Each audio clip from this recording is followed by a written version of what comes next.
loss when Rose and the little guy left you? Uh, I would imagine so, yeah, I feel like because yeah.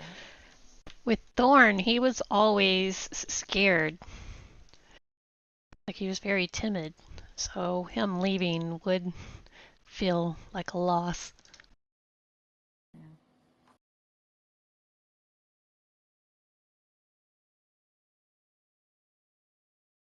Yeah, so thank you for the recap. I appreciate that. And obviously, the question about Rose and Thorn. I know that you guys are at the top of the watchtower. I think Rose and Thorn were going to watch the base of the watchtower, and Hmm. we did all your levels. But I don't think I've asked this yet.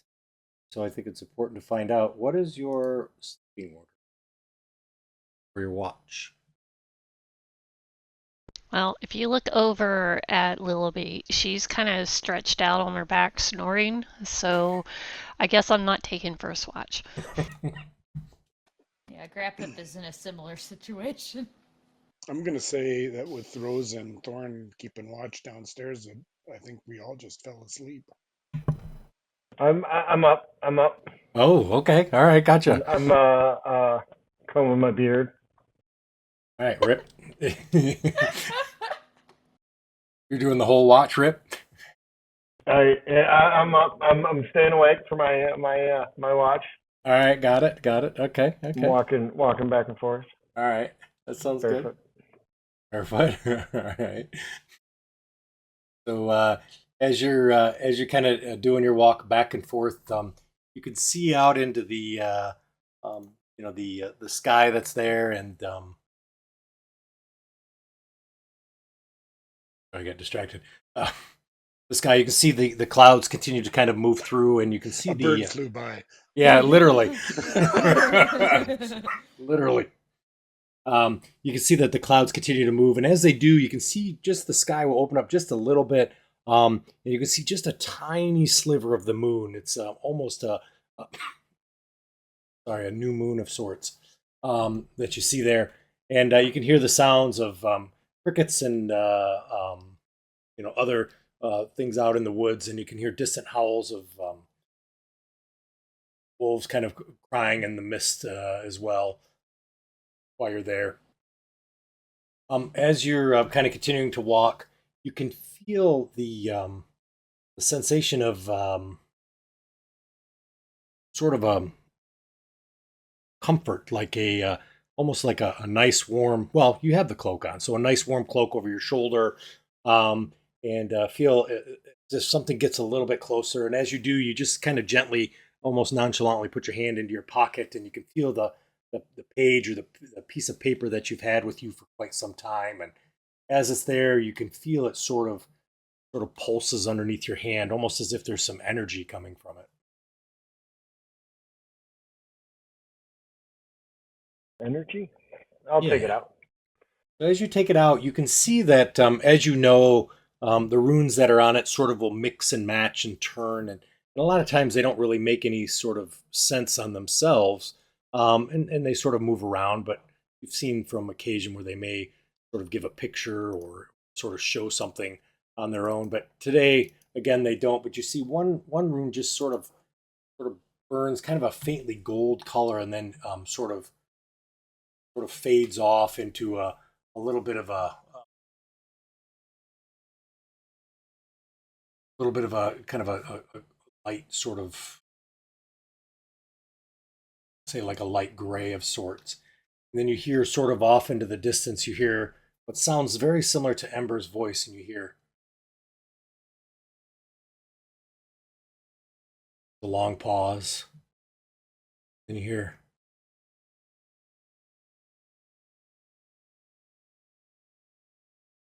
as you hear that, you kind of look around and see and hear sort of a howl off into the distance. The ember, the ruin that kind of was glowing, that sort of gold color kind of disappears. What was the rune? What did the rune stand for? Yeah, so as you looked at it, you saw that the rune had a very interesting shape, almost like an upside down trident, if you want to think of it in that sort of picture. But instead of the long hand of the handle being straight, it sort of had a curved hook on the end. Not sure exactly what that symbol means. My language of power, ability to read and understand any Ah, I written script like it. Good. pertaining to ancient and forbidden lore, I like it. including obscure and forgotten dialects. I love it. I love it. So it's not any dialect, but I think you can roll something with your wisdom, can't you? I think you have like a history or a arcana or something like that. I Not a have good. tempting knowledge. Tempting knowledge. Is that the one? Tempting knowledge. Yes. That's the corruption. Yeah. Yeah. Tempting knowledge. Why don't you give me a? Oh, look at that. So there you go. So as you kind of look at that and look at that symbol, you immediately recognize that the symbol that you see there is something that kind of recognizes as a symbol of a family, a crest of sorts, almost of a family. Family heirloom, right? Something that you would see on a like a family crest, I guess. Essentially, it is. Yeah. I'll draw it in the ground while it's fresh in my memory, Okay, gotcha. so that I can show everybody in the morning. Yeah, so as you kind of draw it out and whatnot, over a period of time, your slumber sort of end or your watch sort of ends at that point. Do you wake up any of the others as they're sleeping, or do you allow them to I'll continue go to wake sleep? up Fozzie. Alrighty, gotcha. Alrighty. I start to get up off the floor. Check to see if Riptide's fallen asleep yet. Okay. It's your watch. Your watch. Okay. All If right. I start to roll on my side, wake me up because I don't moisturize enough to lay in the dirt with my face. So Yeah, okay. thanks. As soon as he falls asleep, I go back to sleep. Okay. All right. Sounds good. So yeah, you see him fall to sleep and off to sleep you go as well. So as But all Barrel stay awake. Barrel stay awake. Okay, gotcha. So as you go to sleep and you start to fall asleep, you actually Bear's not there yet, but as you're sleeping, you have dreams of Fozzie of obviously your childhood and whatnot, and you dream about Bear and Bear sort of running through what you see is very very thick woods and briar patch, right? And he's kind of tearing through it as it tears through the fur and whatnot, and you can see he's just kind of moving through it almost as if with a passion and a fury as he's just kind of moving and moving and moving and moving with abandon essentially. And you can hear sort of the yelping of the pain as he's moving through, and you can feel the remorse and the sadness, wondering what is he doing, right? As he continues to move through, and then suddenly you feel the warm sort of touch to the side of the face of a wet tongue as it licks across. Just then, as you open your eyes, you can see the light has started to come in as you start to wake, and you see Bear there, and he's sort of licking the side of your cheek. And as he does, you can see he's got scars of marks of what it looks like he's got, tears on the fur, and his fur is all matted and whatnot. And you can see Thorn is there, just the shadow of his ghostly appearance, just sort of rubbing his head very gently. And he looks to you and he says, "Fuzzy." Hello. I give Bear a hug. Okay, and Bear obviously snuggles in with you, and he says, "He was insistent. He said he needed to see you." I'm glad he's here. Seems to know you. Well, sure he does, because he used to be with you all the time. Oh, And me too. oh. And he kind of looks back. He says, "I see. Are the others getting up?" Maybe. It looks like we all survived the night, even though I didn't take my watch. Of course, we'll keep you safe. And as that happens, the rest of you, oops, don't roll for initiative. I don't know why I rolled for initiative. The rest of you all get a long rest and start to wake up as you do. You can see Bear is now here, and all would know from childhood. Whoa, that is a massive bear. Oh, he likes you, Grap. Or Pip. I'm not sure what I'm going to call you yet. Grap or I think Pip. Pip works. Just too much to say Grapip. It is, I agree. It's a lot of effort. So Pip, even if you just want to say, Okay. Anyways, Bear likes you. He waddles over. I'm gonna give him a scratch behind the ears and a sip of from my tankard of sobriety.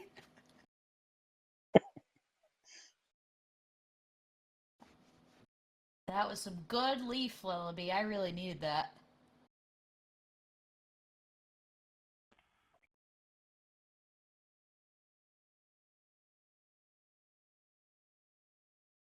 Had some weird dreams on that leaf, though. That's some different brand, I think. A different salt. It was good stuff. Yeah. Wow, that was a special brand to make you relax and get a good night rest. Speaking of that, thank you, little brothers, for covering the shift. I appreciate the giving me the night to rest. You're welcome. Oh, no problem. No problem. I didn't wake up at all. I slept the whole night. Wow, Fozzie must have took the rest of the night. I took first watch and. Wow, Fuzzy, that was very nice of you. Yeah. It was a very quiet night. Hey, anybody recognize this mark over here on the ground? I saw this last night. Said, don't call them. Don't call them? I think, yeah. I heard the voice in my head. Totally normal. Does Thorn and Rose, are they still here? They are. Rose, do you recognize this symbol? Rose comes over and she takes a look and she traces it just very gently with her spectral finger as she kind of outlines it, and she says, "No, I don't remember this." She looks over to Thorn and she says, "Thorn, have you seen it? Maybe Mom and Dad?" Thorn shakes his head. Says, "Rose, I'm tired." Says, "I know." Is there any spot you guys want to be put to rest? Could you let's find a nice place for us somewhere? Do you have any Would preferences? you like a room with a view, or would you prefer by it in the trees? Wherever is.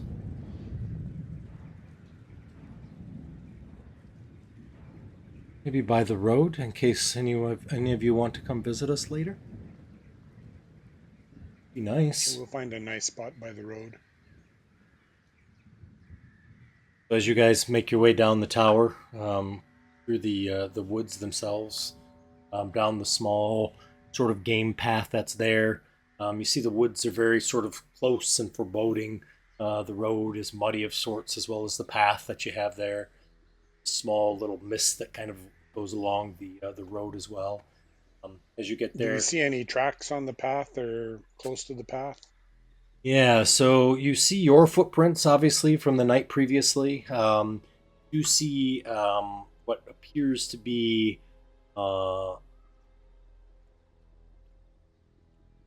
some larger path footprints, which clearly appears to be bear's path footprints. You don't discern any others, though, unless you wanted to really examine. You could do a survival check. If you...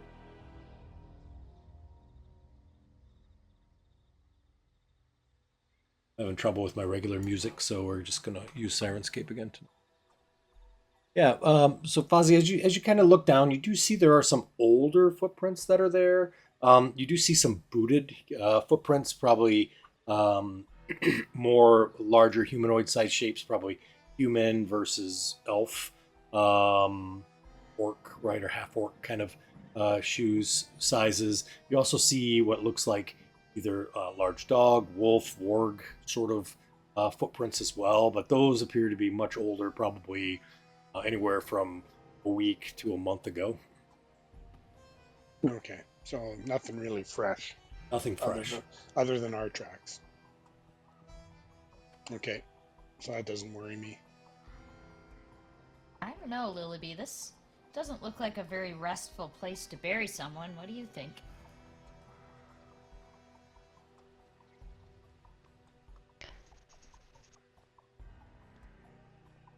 It looks good enough. Creepy.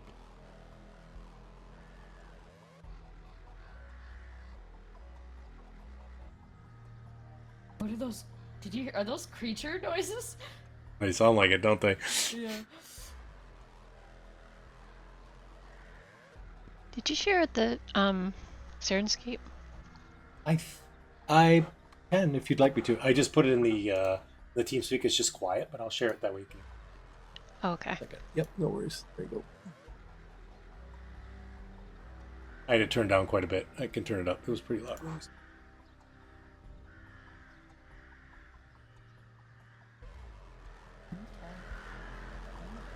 You're the expert on these things. If you think this is a good place, then I'll follow your lead.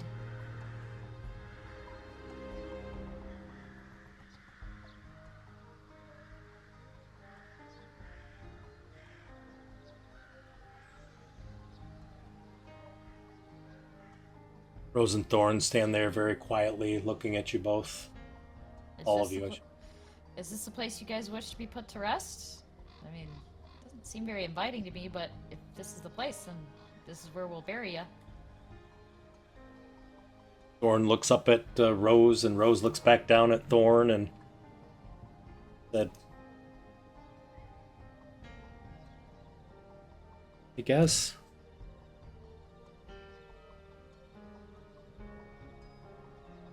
Alright, I'll take my javelin out and I start trying to get a hole going. Bear starts digging a hole. Okay. As you guys continue to working on a hole, digging it, at least the two of you, Willoughby and Rapid, are you guys doing anything while they're? Are you helping them? Are you doing something else?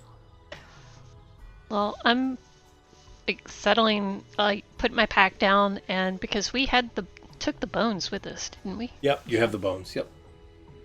So I'm pulling them out of my pack and, carefully preparing them. Okay, got it. So as you kind of prepare them, it doesn't take long for you all to dig because it's pretty muddy. It's not like a packed earth or anything like that. So you all are able to kind of dig the hole fairly quickly. You have one there, and Rose and Thorn, just as even in the picture, just sort of stand there and kind of watch as you continue to do it. Rose stands there very stoically. Thorn just kind of continues to hold his little Blinksky doll that he has, and continue to watch. You now have the hole that's dug deep enough. Thank you for your help in getting us out there of that crazy place alive.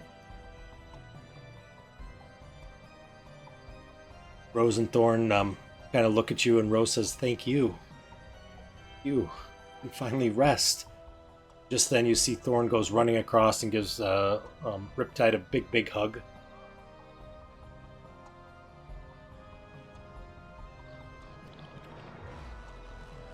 And kind of goes to each of you, then goes to Fozzie and gives a big hug, and then wrap up a big hug, and then finally Lillaby, the longest hug of all. Rose does the same as she makes her way along, and gives wrap up a hug as well, and then kind of stands back, and I said, we really appreciate you finally putting us to rest. We're so tired. It was the least we could do based on everything you've been through. You set the bones in the grave. May your rest be more peaceful than your life. Rose smiles. Thorn doesn't really say anything, just kind of looks at you all. Looks up at Thorn, or looks up at Rose.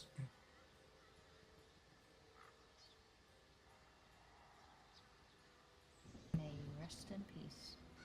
So as you set the bones down, the image sort of shimmers for a few minutes and then becomes very translucent. And just as it starts to disappear, Thorn says, "Finally, Rose." Rose just kind of gives her a little bit of Thorn a little bit of a smile. You see the image disappears. Aw.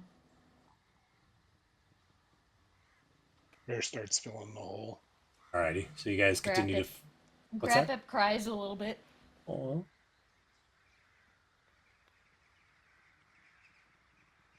All right, you guys take the time and fill the hole.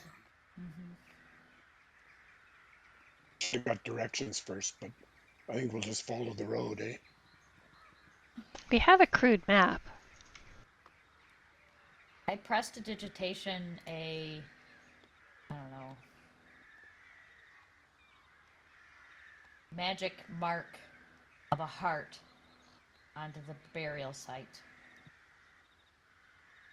Oh, that's a good call. Good call, Pip. I spend the next 10 minutes presentationing myself. Get myself clean.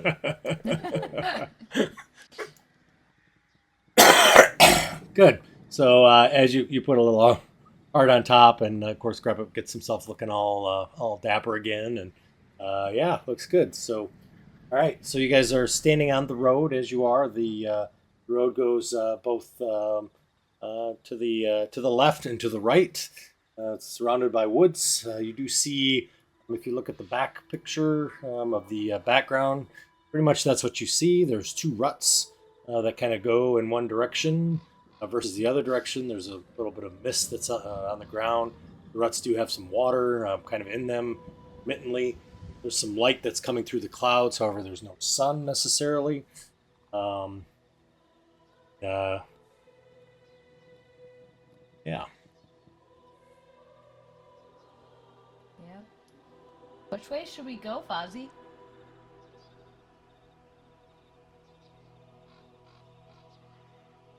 I say not towards the mist, so let's go the other way.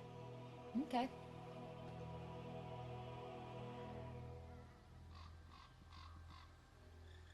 I'll start off with Bear in front. Okay. All right. Gotcha.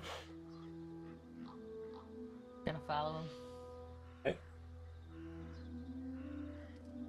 As you guys continue to make your way and continue to walk through, I know you guys have the map. I assume that you brought it out and sort of taking a look to see. Yep. Yeah. Okay. Alrighty. Anyone? Go ahead. Who has the map? Rip? I think I do have the map. I don't know if it's me or not. I thought it was Fozzie. You know what? Yeah, in somebody's inventory. I should say folded map in someone's inventory. I don't. I bought a map, but I don't know. This would have been in. I have a map. It's not folded though.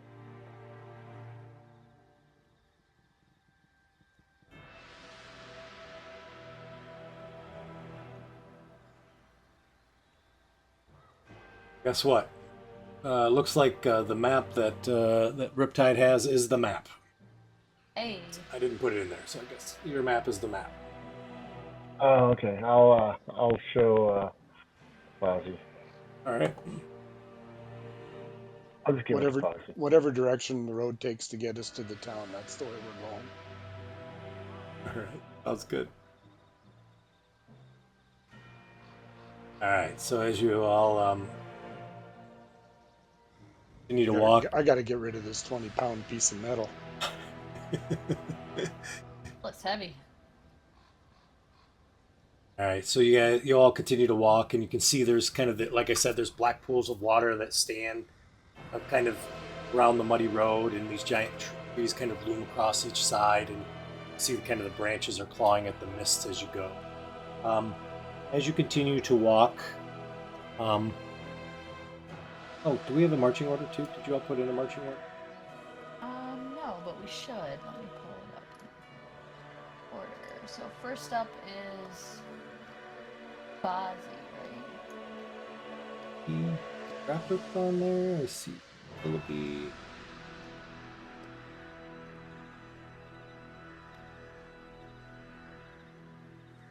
Side height. I would not be in the front, that's for darn sure.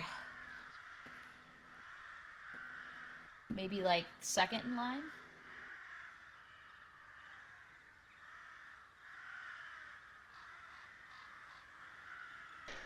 And then Riptide, do you want to protect the rear, or do you want to be in the front, or? I'll be up front. Riptide's always in front. That's right. Gotta He be is. first. That's right.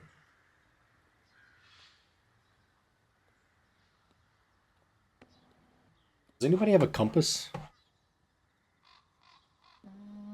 No. Nope, I follow the stars. Right, I forgot. I follow the whims of my heart. I follow the tip of my finger that's right behind my flexing bicep.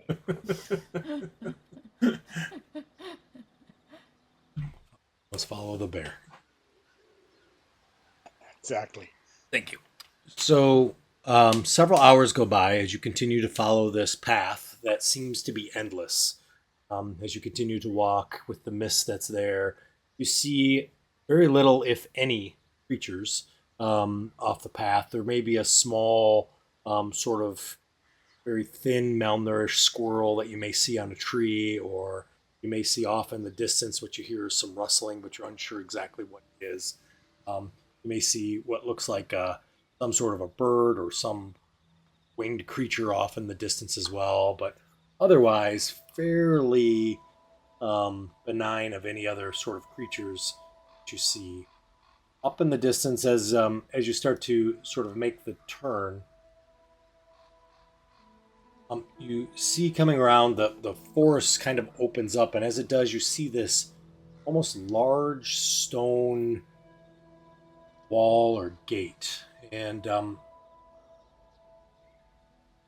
jutting up is this almost like these I guess high stone buttresses. There's these huge iron gates that hang on stonework. And dew kind of clings to it with this sort of cold tenacity. And as it does, you can see that on each side of these iron gates, there's two headless statues of armed guardians flank each side, and they guard it. Their heads are now lying among the weeds at their feet. They greet you only with silence.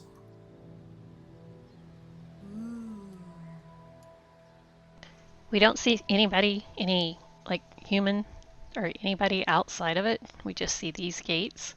This is what you see. Yep, just the gates. Like nobody on the walkways up top. No. I was gonna say we put the heads on the statue, but they're too big. Yeah, they're really big. Yes. Yeah. Once you see it, you're like, nah, maybe not. Right. Interesting. Are the faces someone that we would recognize if we got close enough to see them? Interesting. Yeah. So as you kind of get up closer to it, you can see the faces that are there. You could give me a history check if you wanted to, or an investigation. Okay. Let's see. Either one is about the same for me, so why don't we do history as a good flavor? Okay. Yeah, so as you examine it, you see that these, it appears to be a very, it's a human, definitely a human face. It looks to be a very almost noble gentleman, very thin, sort of facial features, a very tight jawline that it has. Not anyone that you would recognize, but now that you've seen the face, if you saw somebody from its lineage, you probably would be able to sort of recognize or say, "Oh, I bet that's somebody from, their past, or at least someone has been from that lineage." Ability of them. Any like crest or house defining thing on their armor? Yeah, so no, not that you see, at least from here. You could, climb up and look at the shoulders and stuff if, the Spaldings. Is it? You could look up there. Spalders, yeah. You could take a look if you wanted, but at least from where you're at now, no, it doesn't seem. Do both faces look the same? Oh, that's a great question. So on the other one, it does not. The other one has more of an elvish ear to it. Still has that nice thin jawline that's there. It is a male as well. But that one, you notice that the head is sort of cracked in half. So it's almost as if it's been sort of split pretty much from the forehead across. So it's missing like half of the like the left eye, half the forehead on the left side. The ear on that left side has been cracked off, but at least the parts you can see, it definitely looks elvish. Oh. Very interesting. And the gates are open, like in So the picture? when you were back away, the gate was actually closed. But then when you walk up towards it, the gate actually opens. This ain't ominous at all.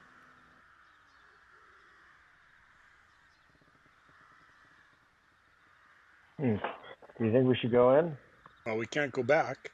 Sure can't. So yeah, I think we should go in. I'll Okay. follow you, Rip. I'll start walking in. Okay, so you kind of walk through the gate, and as you walk through the gate, you see that the gatehouse itself, right, is about 15 feet in depth. It's all stone that's there. You can see clearly in the picture. You can see that the gate is about 30 to 40 feet high. Then there's that sort of glass area above it. That's all open on the inside. So if there was sunlight, which it looks like there is here, but it's just sort of some light coming through the clouds. It would beam in there and probably give a very bright sort of look inside there. But unfortunately, it casts more of some sort of spooky shadows inside. And then you see that on the opposite side, there's no gate on the opposite side. It just opens up. And as it does, you can see it opens up into more forest, more trail going off into the distance from there, into the lands of wherever you're going. What time is it? Right now, so it took about. So you're guessing it's a little after midday. Not exactly sure the time because the sun, you can't see the sun, but it definitely midday or a little past midday. As we pass through the gates, do we see anything like on the inside, like any markings on the inside? Good question. Good question. So as you pass through, there is some old markings that are on the wall that are written that discuss. Second.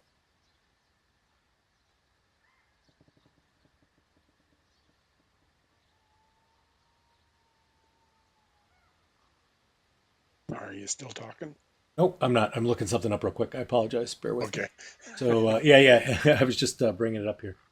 So you see, it talks about someone named Havan, Aavan. It talks about the Balanock Mountains, and it discusses something about the great Cavan who came down from the Balanock Mountains, who brought the first folk down to the world here in Barovia, opened up the worlds, and brought the Fane to the world that's here. The blessing of the Mother Night was able to bring the sacred peace that was here on this land. And it seems to be the story of this sort of king, Haven, and then there's some further discussion about a king named King Dostrin, who also came after him, who also fought from the Balanock Mountains and reached in too far, and then the first folk kind of came back, and it just kind of talks about things that are here. But it sounds from the description that this was a long, long time ago, wars of probably centuries.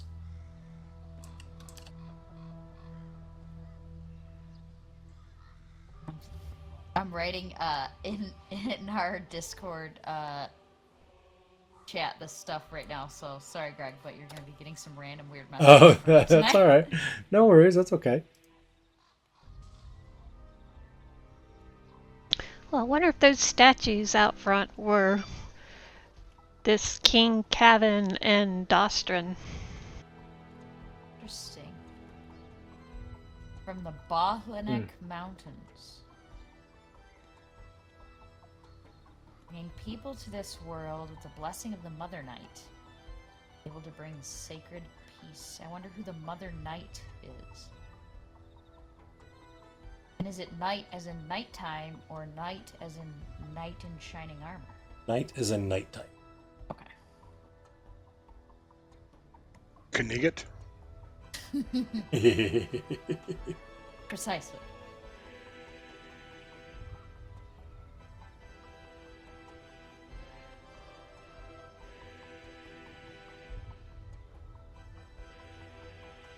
Well,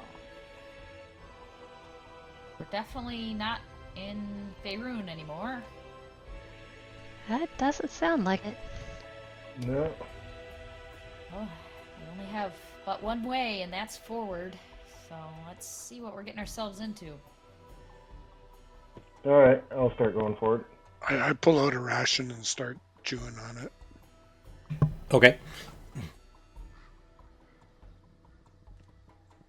So as you start working on that ration, Just as we're walking. sure, yeah. Yep. So you guys continue to make your way, and as you do, oh, maybe 5 or 10 minutes as you're sort of walking, you see.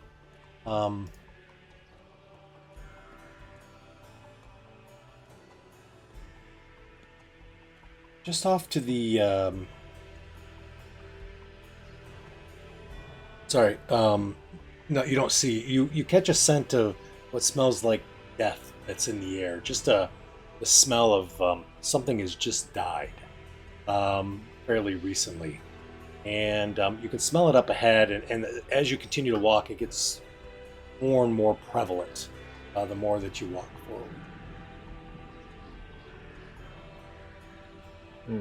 Doesn't smell good up here. Is it like, does the odor like feel like it's from everywhere or just ahead of us? Yeah, so no, it feels like it's ahead of you, and as you're kind of walking, and as Riptide says that, Rip, you know, and immediately you sense that this is a humanoid corpse that you smell. I think somebody died up here. As you're getting closer, you can tell it's probably about maybe 15 or 20 feet in front of you, or just off the road. I'm gonna inspect. I'm gonna inspect the body. Okay, what was that, Rip, See. again? I'm Sorry. gonna stealth up. Okay, gotcha. Yep, Fozzie, you're gonna inspect the body once you guys find it. Rip, you're stealthing up, so go ahead, Rip. Fozzie, you're gonna inspect it once you find it. Rip and Grab Up and B, what are you guys gonna do? I'm gonna step off to the side, just just off of the road, Okay. and try to stealth up. Alrighty. Thanks, Fozzie. Appreciate that. I see Lillaby kind of being cautious, so I'm gonna follow her lead and go on the other side of the road and stealth. Perfect. Yep. Both give me stealth checks. That'd be great. I want to see if I can tell what killed it or Yeah, what you bet. the wounds look like. Yeah. Yeah. All right. Awesome. Good deal. Okay. So everybody's able to kind of stealth around, and as you do, Rip, you kind of get up there. It's clearly he's dead. As you get up there, and you see Fozzie kind of comes up with you as well. And you see a young man that's there, and appears to be probably a commoner of sorts. And Fozzie, as you get there, you see he's got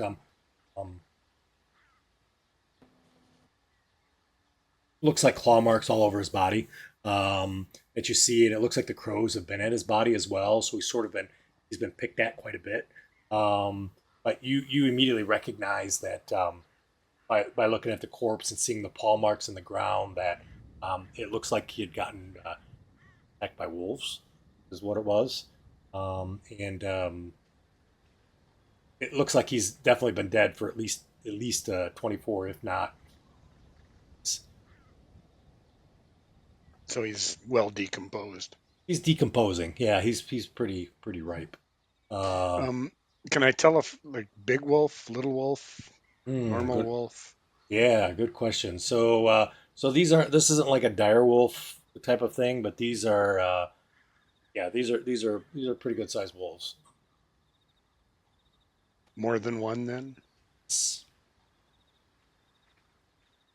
You can tell too that his clothes have been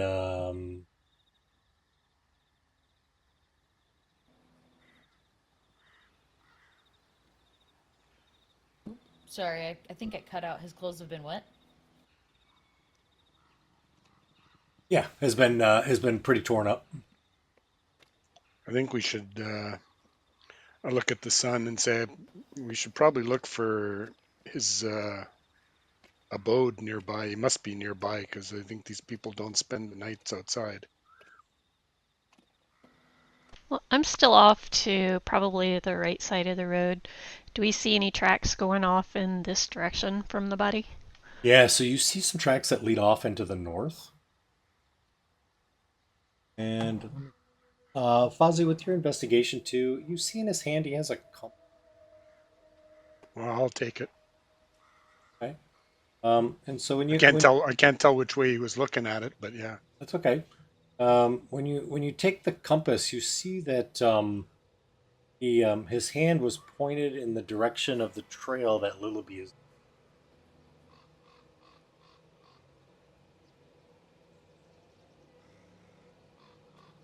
I guess we should go that way. All right. I'll start heading that way. As I say, that ominous music comes on. I know, right? It was perfect timing. All right, so you all are going to follow the trail. I'm gonna still kind Yep. of stealth, but I'm gonna follow, like, behind them. Okay. So as you have the compass, you can see that the compass does point in a direction. It's not marked with like north, south, east, west, but it does have a general sort of large marker at the what you assume is the top. The arrow seems to be pointing in that direction, so you assume that's north or south, but figure it's probably north. The trail is kind of following that. As you do this path is pretty well traveled um, for a footpath of sorts, but you do see that it's mainly an animal track travel path. But you do see footprints that appear to be maybe a day or two old as you guys continue to travel. You see that the mist is kind of there, just kind of in certain low areas. Are the Um, footprints going in the direction to the north or coming from the north? they're going to the north, or Okay. towards the direction of the arrow. We're going to call the arrow north, right? So they're Okay. going Yeah. towards that direction. And you see that the steps of them, they're human, or humanoid, medium-sized human, but they're almost in a trot or a run. So they're very wide stanced spaces, heavy footfalls. Rip, what do you think? Should we be cautious going up? Yeah, I think so. We still have a few hours before it gets dark, right? Yeah, it seems to be about midday, just a little after Okay. midday.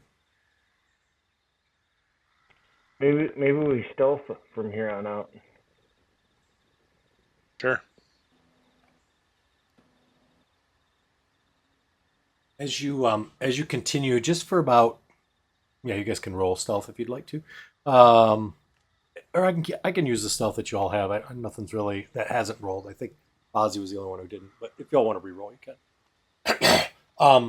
So as you're continuing, just about a few feet up, you see a tree that's in front of you, just off to the right, and that tree has 13 tally marks.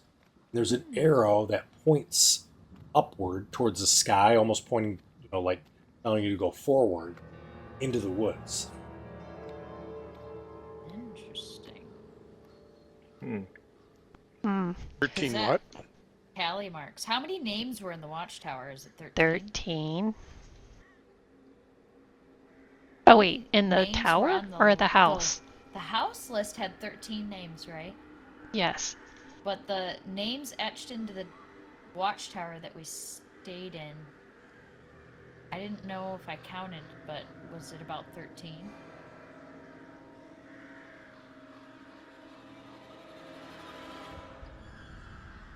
I know I added my name to it.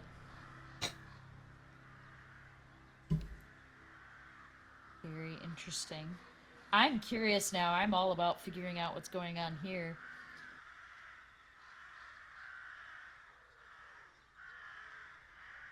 But I agree with the subtle approach. So we can really hear those crows that I hear, eh? Yes. We can't see them though. Nope. Hear them off in the distance. Hard to say where they're coming from. But you can hear them. Probably upset that you've taken away their food, at least for the Lousy time being. nest robbers. Right.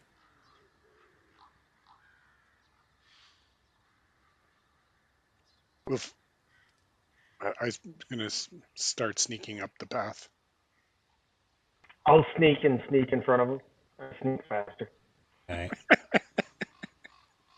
I'll let him. Okay. So as you continue along the path, probably another 5 or maybe 10 minutes, you see a second tree in the same direction. It has 13 tally marks and an arrow pointing forward. So I have Druidic as one of my abilities. Does it look like this is some kind of Druidic kind of markings? That's a great question. I sit there and ponder it and pull out my pipe. Carefully pack it while I'm reading it. Mm-hmm. Nope, doesn't look like anything I've seen before. Does that help your concentration, or just make you feel better? Yes. Perfect.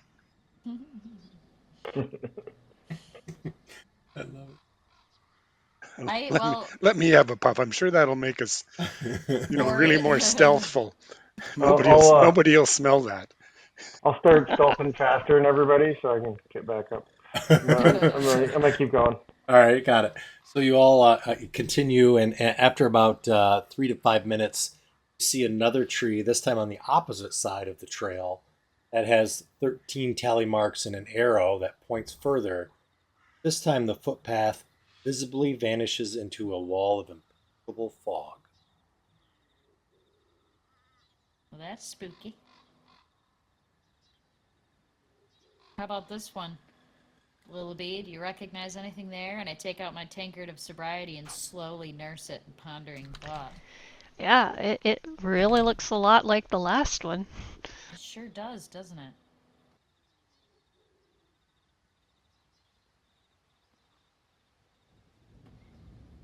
Hey, Fozzie, you still see the same steps? Like the footprints? Like nothing has changed? Still running in this direction? Yes. I'll check. Yes, I do. Yeah. Yeah, they're running right into the wall of fog. But the compass is just going crazy. As you look Look down, at this. yeah, the compass is literally spinning around and around in circles as fast as it possible. That's surely a good sign that we're onto something, right? Surely. I think so. But does that fog look familiar? It looks like the fog that was near the house, yeah. Do we hear any sounds like birds or crows that were following us or anything like that anymore? So you can hear them in the distance, but you don't hear a lot of noises necessarily.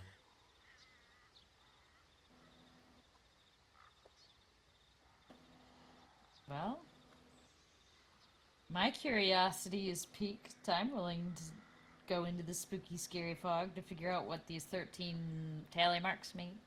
Oh, after me. I go into the fog. All right, so you guys see Rip goes in, and as he does, it's not like a subtle, like Rip sort of slowly fades into the fog. He steps in, and it's like a curtain slams shut, and Rip literally disappears. I guess me and Bear follow him. All right. Same with him and Bear. Oh, well, I can't let my little brothers go through without me. All right. Grandpa decides against it. No, I'm just joking. He goes. so, Split the party. It was your idea. I know. so as you all step into the fog, immediately when you step in, you feel the thick pea soup of fog, almost as if you're swimming. The fog is literally, you can see just a couple feet in front of you. So you can see the ground surrounding you. You're walking through, it just is ever so precipitate pushing down on you. You can see the trail in front of you. You can still see the footsteps. Continue to walk 1 minute, 2 minutes, 3 minutes, 4 minutes, walking through the fog. You can hear each other, but everything's very muted there. After approximately 10 to 13 minutes, all of a sudden you break out of the fog rip and you can see the trail and you can see the forest again. I need each of you to make a constitution saving throw. DC's 5, so I think you all can pass.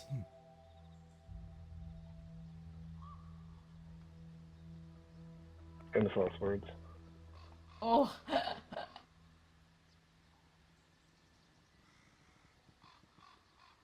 Remember, take your inspiration if you failed. Yeah, right. Exactly. Good job.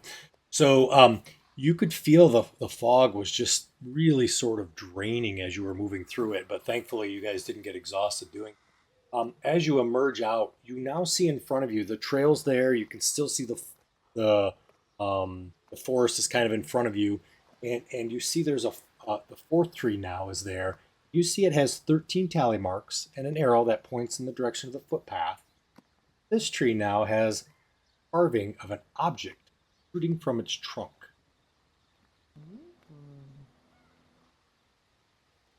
What kind What of does the object? object Yeah. look like?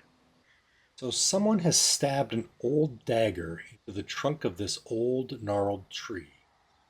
Beside it is a rough carving of a figure atop of a horse. Just above, two sets of rough-hewn words. In all caps it says, "Horseman rides, seer spoke true."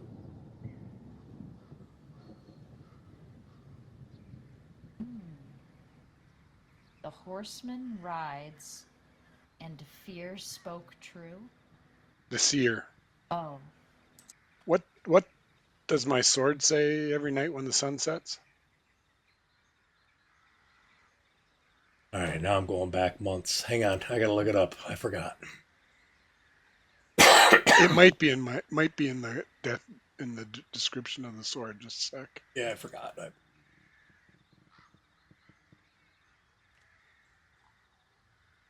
don't think it's that, but double check and make sure.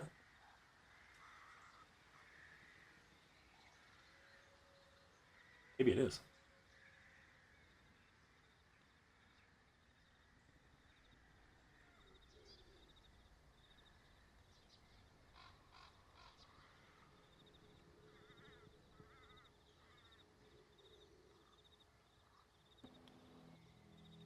He still watches. He still watches. Yeah. Okay.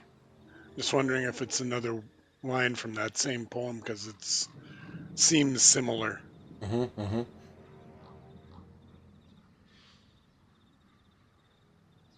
How old are these tally marks? Couple days. Okay, so these are recent. Yep. Are all of the marks recent? Yep. And it's an actual physical dagger stabbed into it? Yep. Oh, Grapip's gonna grab that dagger. Okay. Try to pull it out of the tree. Yeah, it pulls out. Is there any unique markings on the dagger, or is it a unique make of dagger, or pretty typical? Yeah, there's a marking on it. You don't know what to make of it, but there's two initials on it. Okay. And the initials that you see on it is EC. BC? EC. E as in boy, C as in cat.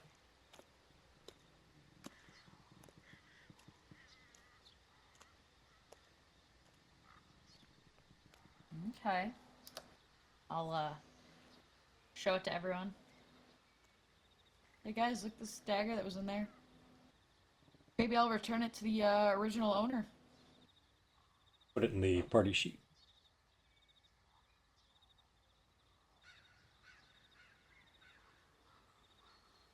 And I'm gonna put it into my.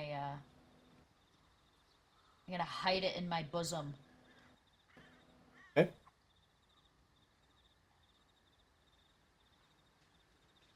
AKA. Careful when you bend over.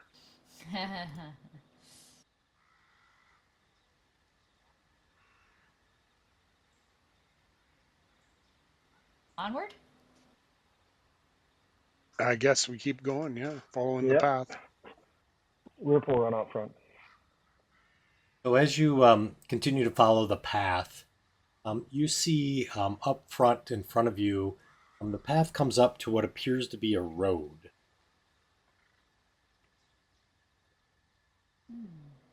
As you come to cross the road, you get the smell of death.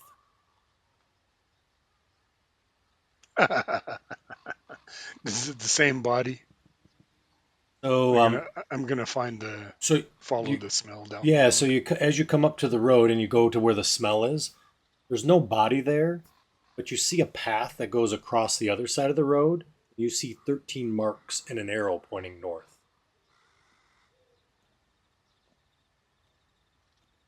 Yeah, let's just keep following the road. But there's no body this time? There's no corpse there. There's no clothing, there's no corpse, nothing there. Do I see our footprints around? Ah, interesting question. Survival check for me.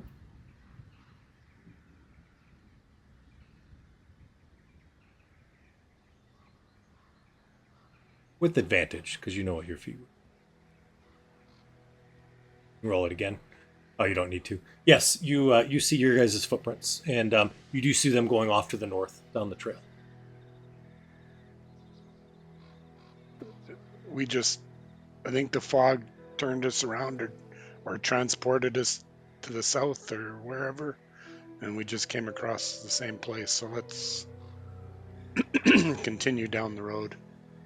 The compass is no good to us when you hit the fog. Okay.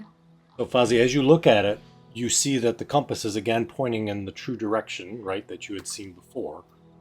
So your intuition is exactly as you said, that the fog probably compass doesn't work when it's in the fog.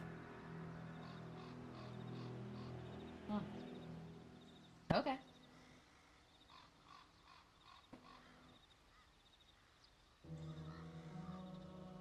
Let's follow the road this time. Wonder what happened to the body, though. I don't know. I wonder if this is what they're talking about. Don't follow. When they were talking to me last night. Don't Does it follow? still look like it's not long after noon? Or did a lot of time pass? You probably lost maybe about 45 minutes to an hour. Uh, let's just keep going up the road. Let's not worry about So, this. hey, Rip, when you say that and you look at the side of the compass, you see a trident upside down with an arm and a bend in it. Oh, see, I nailed it. The Ripinator.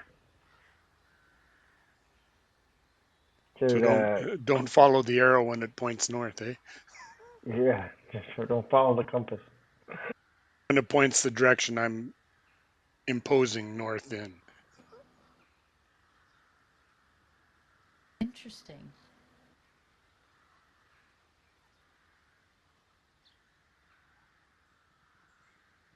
Well, let's keep on keeping on then. Yeah. I'll take a bearing to see what direction we're going though. Okay. The compass. Yeah. So as you take the bearing, if the mark was north on your compass, the road would travel east and west. Would travel south, west, and northeast. We're going to continue in this what I say is a southwesterly direction. That would be the direction that would be where you have not traveled yet. Okay, we'll go that direction. All right. So as you continue to go, I'll start off ahead. Okay. I run in front of him. I'm faster. As you continue, the towering trees, the tops are lost into the heavy gray mist that's there, and you just get this sort of deathly gray sort of color, that kind of light that kind of comes through. You can see the tree trunks are sort of unnaturally close to each other at times, and the woods kind of have a silence at times as well. And then you'll hear the sounds of crows or birds off into the distance, or sort of scurrying creatures as well that occur. After about maybe an hour and a half of walking again, you see the dark woods sort of fall away, and you see this misted, gloomy valley sort of opens up underneath. It's dotted with thick clouds of fog that sort of dot across the valley itself. You can see there's rolling thunder clouds that cast a gray pall over the land below. There's no sun that's visible in the cold gray light. Evergreen trees climb to the sides of the mountains that enclose the valley itself. To the north rise a stony mount with tufts of trees. To the south a snow-capped peak with rugged slopes tower imperiously down on the land below. The muddy road continues on ahead, passing through a yellowed grasses farmland until it reaches a small, humble settlement hunkered down in the. Alongside the road, a river flows as clear as the blue winter sky through the valley. Far above the village looms a dark and twisted castle. Castle standing above atop a pillar of sheer stone. For an instant, a distant spear of lightning crackles, illuminating the tower, keeping its harsh lights in shadows, and a thick band of fog rolls in, sealing the village and the castle from.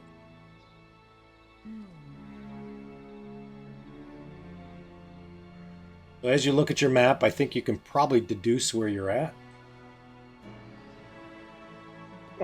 I'll point. I'll take a bearing on the town so I can get a direction for that. Yeah. Are we on the far left side of the map? Go ahead and mark where you guys think you're at. Well, I was definitely under the impression I was somewhere else. Yep, you guys are right there. Got it. Oh, I didn't have it panned all the way over so that it would match that description. Gotcha. Now. You were looking over at the other side. Yeah, I know where you're looking. Yeah, with the mountain description and the peaks and all that. When you've been somewhere, my plan is it. Ooh. Wow, we went all the way up there. Holy cow. Well, You I can just see up there. yeah. Thank you. See, I appreciate Fozzie. Fozzie's played with me long enough to know what I'm thinking. Thank you, Fozzie. I'm a ranger. Rip will get there eventually. It's okay. Rip's a monk. He's different. You know. All right. So that's kind of what you guys all see. Looks a nice place to rest outside of the wilderness. Castle looks close as the crows fly, but it's. If I go by this map they gave us, it's a long, windy road to get there. Yeah. I think we should try and get to the town before it gets dark. I agree. That sounds good. I'll start running off. You think we can make it, Fossey? Before night, I mean? I checked the sun and I think we can make it. We still have 3 or 4 hours before dark. Maybe we should haul a little faster. Maybe stop being stealthy. Yeah. Not like there's stuff to hide behind, anyways. Yeah. All right. So as you continue down the trail and making your way down the road itself, you let's see.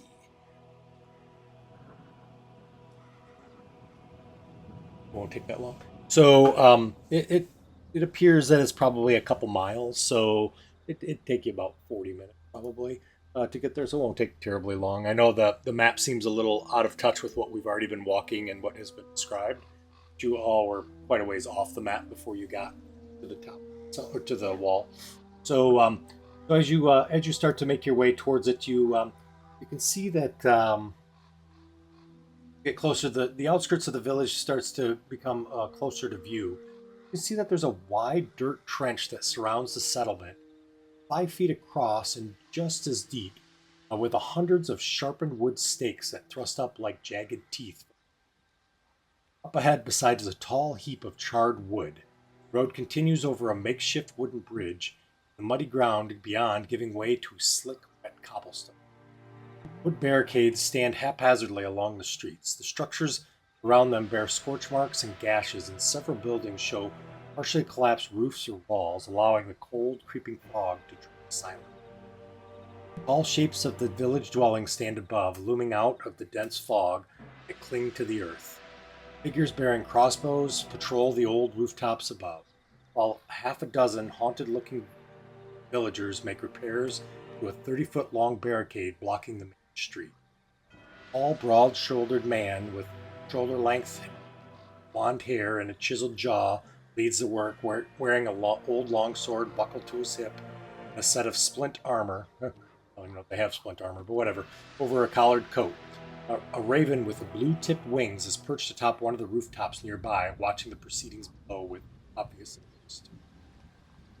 You're probably about, I'd say, 100 or 150 feet.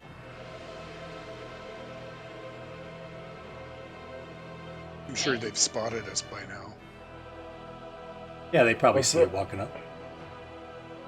We'll wave like friendly. Hey, Thank goodness, people. as we That. walk up. So as you're kind of walking up, you see there's someone sitting on a rooftop that's sort of near the barricade itself, and they stand up, and she calls down, and she says, "Halt! Declare yourselves! Are you dead or alive?" She looks at you with a crossbow. I'm alive. Wary travelers. Me too. And, I'm alive.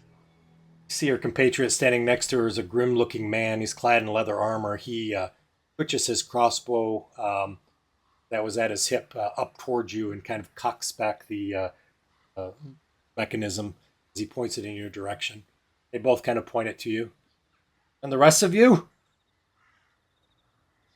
I'm very much alive. Me too. You see the man, Yeah. the man that seems to be sort of leading the stuff of the work itself. Sort of looks out to you and looks up to them and sort of smiles a little bit and says, "Sorry, I gotta find their names. I apologize. Lost their names." He says, "Teresa, it's okay. They're just like us. Easy, easy. Wouldn't be walking up in the middle of the day, I promise. They're not in disguises." You see her kind of looks and says, "It'll be okay." And Ismark, the gentleman, kind of comes over and he sort of moves part of the barricade because you can see kind of through the holes as they're repairing it. Moves open sort of a door of sorts of the barricade and slides it across. And as he does, pushes it and he says, "Well, hello. Please come in." Thank you. We're so tired. You're welcome. I'd love to welcome you, but I apologize. The timing is not great. What's happening here? Fortunately, we've been under siege for the last several nights, but please, come in, come in. As we go through, can I tell what made all of the damage? As you look, you can see that on the outside of the barricade, what it looks like is not signs of sort of weapons that have damaged it, but it looks like wood has been like broken, torn away, almost as if like not necessarily claw marks, but bite marks. Just brute force kind of pulling away the wood. Gosh. And once you guys come through, he kind of takes the section that was removable and sort of puts it back, and you can see someone kind of slides down the large timber that he puts over the area for the doorway that's there, and kind of looks around and he says, "My name's Ismark. It's a pleasure to meet you all. Your names?" met Ismark. My name is Grappid. Nice, Grandpa. Nice to meet you.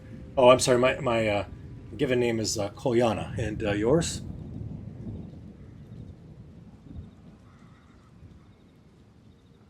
Great. Oh, I'm Lillaby, and Willoughby. these are my brothers. Oh, I put up my family. hand and say Fozzie, and this is Bear. Ah, yeah. Is he ate a pet? Yep, he's very friendly. Nice. Kind of reaches down and gives him sort of a little rub behind the ears. What's up, Bear? I'm tied, riptide. I'll flex as I stick my arm out. Riptide, we could use you. We could use somebody with a little strength on the wall. So, what's been causing you all the trouble? Been a rough few nights. I got to be honest. Not a lot of sleep. And he says, just one second, if you don't mind. Could you just give me a minute?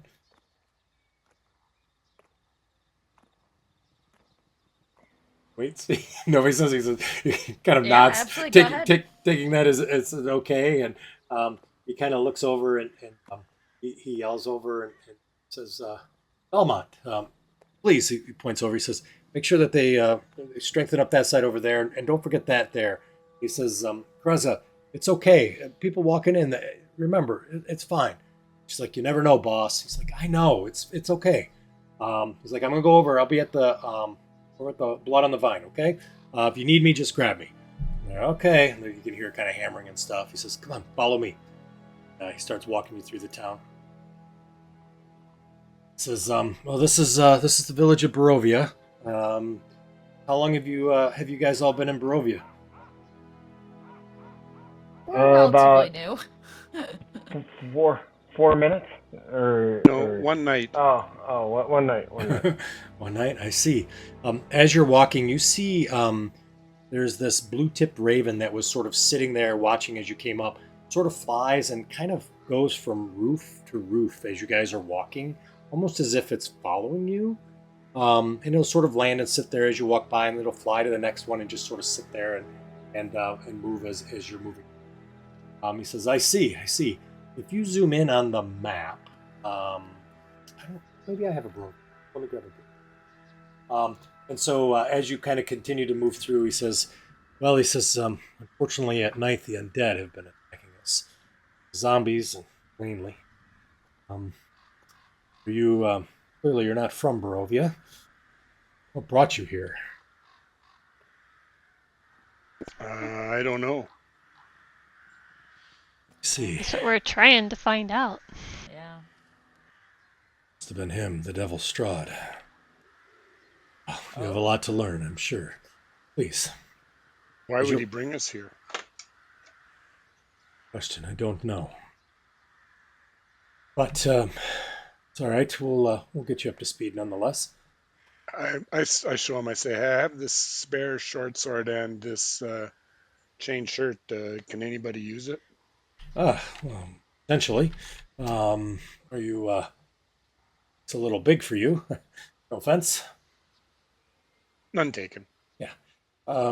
Potentially. Are you looking to sell, or you're looking to keep it, or to just give it off to somebody to use? If somebody needs it, I'll give it to them. Very honorable of you. He looks down to you. He says, "I'm impressed. Not many people are willing to give away something like that. You all like this?" Nope. I'll take money for it. I see. It's not yours to take money for. You'd have to talk with Bildrith if you want to do that. Bildrith Mercantile is the only shop in town now. The shops have left. Anyways, so as he walks through, you can hear some people, as he's walking through, will sort of nod to him and say, Ismark? Nod back to them. And he said, it's been rough the last few nights. We fended them off for the most part, but seemed to be relentless, to say the least. So So this just started happening a few nights ago? Seems to be that way. Do we know what the trigger is? No, not really. As he looks up and kind of squints and he says, Got a few hours at least. Okay. Any place you recommend for us to stay? Yeah, we'll talk about that. So I've shared the map of Barovia. You've coming in on the west end of town. So this is where the barricade was at that you entered. Been walking down the main street here. Essentially, is where he's been walking you downtown, down the town as we speak. Coming through, as you've been walking down, you've seen that the streets have had pretty much kind of some barricades that have been there. Most of the buildings appear to be relatively empty themselves. As you're walking towards the center of town, um, you've obviously had some people that have been talking to you as you've been walking, and you saw one of them walked up and says, "Ismark, how was the Eastern Barricade?" And he says, "Oh, they're working on it. Hopefully, it'll be ready." He says, "I think we've got about 3 hours before dusk falls. It should give us enough time to back up before the dead returns. I think." Aye, he says, "You've done a good job this time." "Yes, hopefully the West Barricade will hold. Did well last week." I said, "Yes." And he looks up. He says, "Ah, the Raven is back." He points. He says, "Yes." Bismarck says a smile. "Good luck, Charm." He says, "I agree." They kind of continue on, and he says, it's just some of the city folk. It's been busy, that's for sure." As you continue to walk through, you can see that the villagers appear to be sort of kind of wary, right? They look war tired. Look like people under siege, probably not sleeping throughout the night. Clearly, probably not getting much sleep today as well. As you kind of get towards the town square, you can see that villagers, their eyes appear to be almost empty, haggard. As you kind of walk, a lot of them seem to only almost kind of go through the motions as they're there. Their clothes are sort of stained dark with mud, or maybe it's blood. Their hands are um, kind of muddy and dirty, and you see they either have a hand axe or there's a bow or pitchfork that's there. And you can see Ismark as you walk through town, greets each one by name, and they sort of greet back to him as well. And you can see some of them will kind of walk up as you're walking, and they'll sort of stop and they'll kind of talk in sort of hushed tones as they're walking through. They'll look to you. They don't necessarily look down on you or look suspicious of you, but they don't necessarily reach out and talk to you as you're making your way through. Oh, looks like you guys have been through some tough times here. Yeah. He has you go through kind of a second larger barricade as you get very close to the sort of the town center square here. And as you do, you see there's this in the town center, this old chipped um, sort of stone statue that stands in the center of the square, and it depicts a man wearing sort of leather armor and holding a sword up above his head. You can see that there's about a dozen makeshift tents and campfires that have been sort of set up around it, and they seem to be hosting a kind of a haggard looking group of young and old and sick looking. Um, and as he does, he sort of moves towards the north. You see kind of the large building that's there that's got the orange roof and smokestacks that are there. And he starts moving towards it. This is the statue that you saw.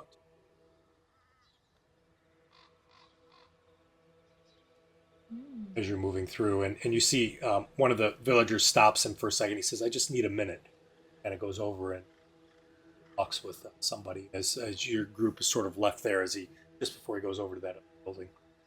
That facial feature similar to the other statue's face? It's not. It's actually much different. Hmm.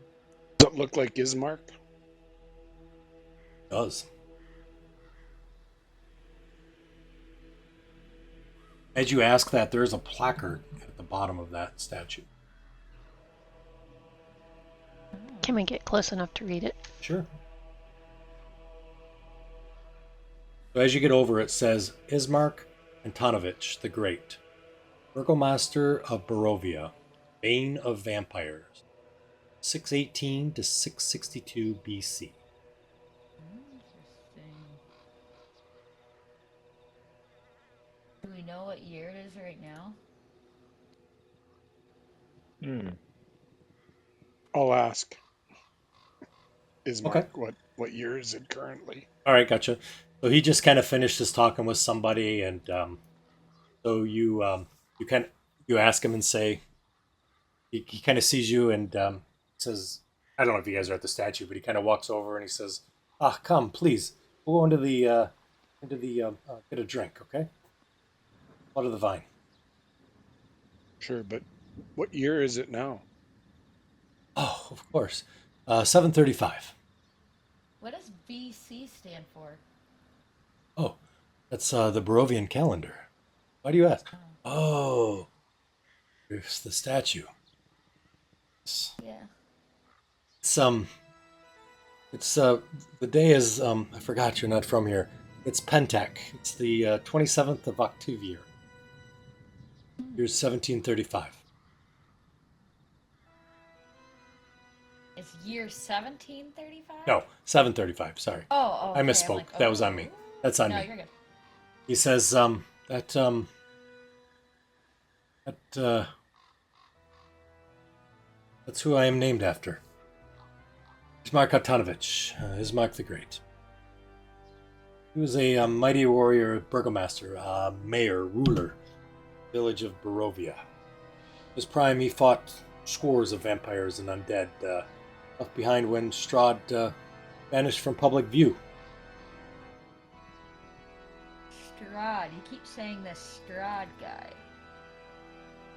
Kind of turns, and as he does, he looks up to the northwest at the large, foreboding castle that's looking down upon the village from the high mountain crest. He says, Strahd rules these lands.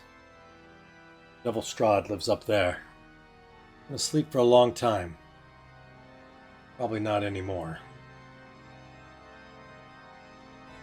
Anyways, that's my great-grandfather. My father, Kolvan, gave me my name in hopes that I would one day be a great warrior. Maybe someday. Huh. Do you think My he's awoken and that's why the undead are coming? Yeah. Please. Now, come on.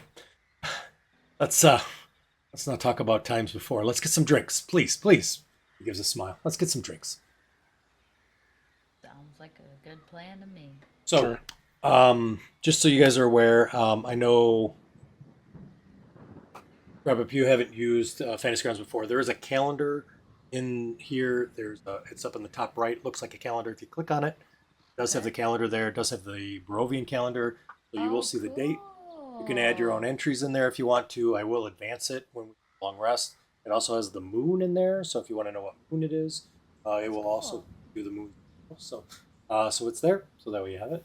I can add a journal entry. Yep. So you can add your own journal entries in there for the day if you want to keep your own list if you want. So. All right. So he as you kind of go into the room. Oh, let me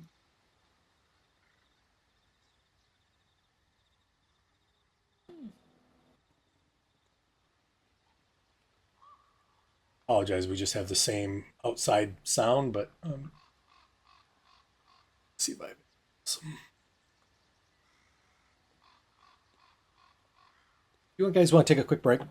Yeah, sure. Okay. Sure. Sure, sounds good. So as you walk into the blood on the vine, you see a regular sort of looking tavern. In this tavern, you see several tables that are there. Most of the place is actually empty. You see one other person sitting here. The description, and you see there's a bartender in the back. Ismark kind of points to an empty table and indicates for you guys to go sit as he goes over to talk to the bartender. As he does, Ismark says, "Is it okay if I order for you all?" Sure. Yeah. Okay. All right. And he nods and heads over towards that area, and you see that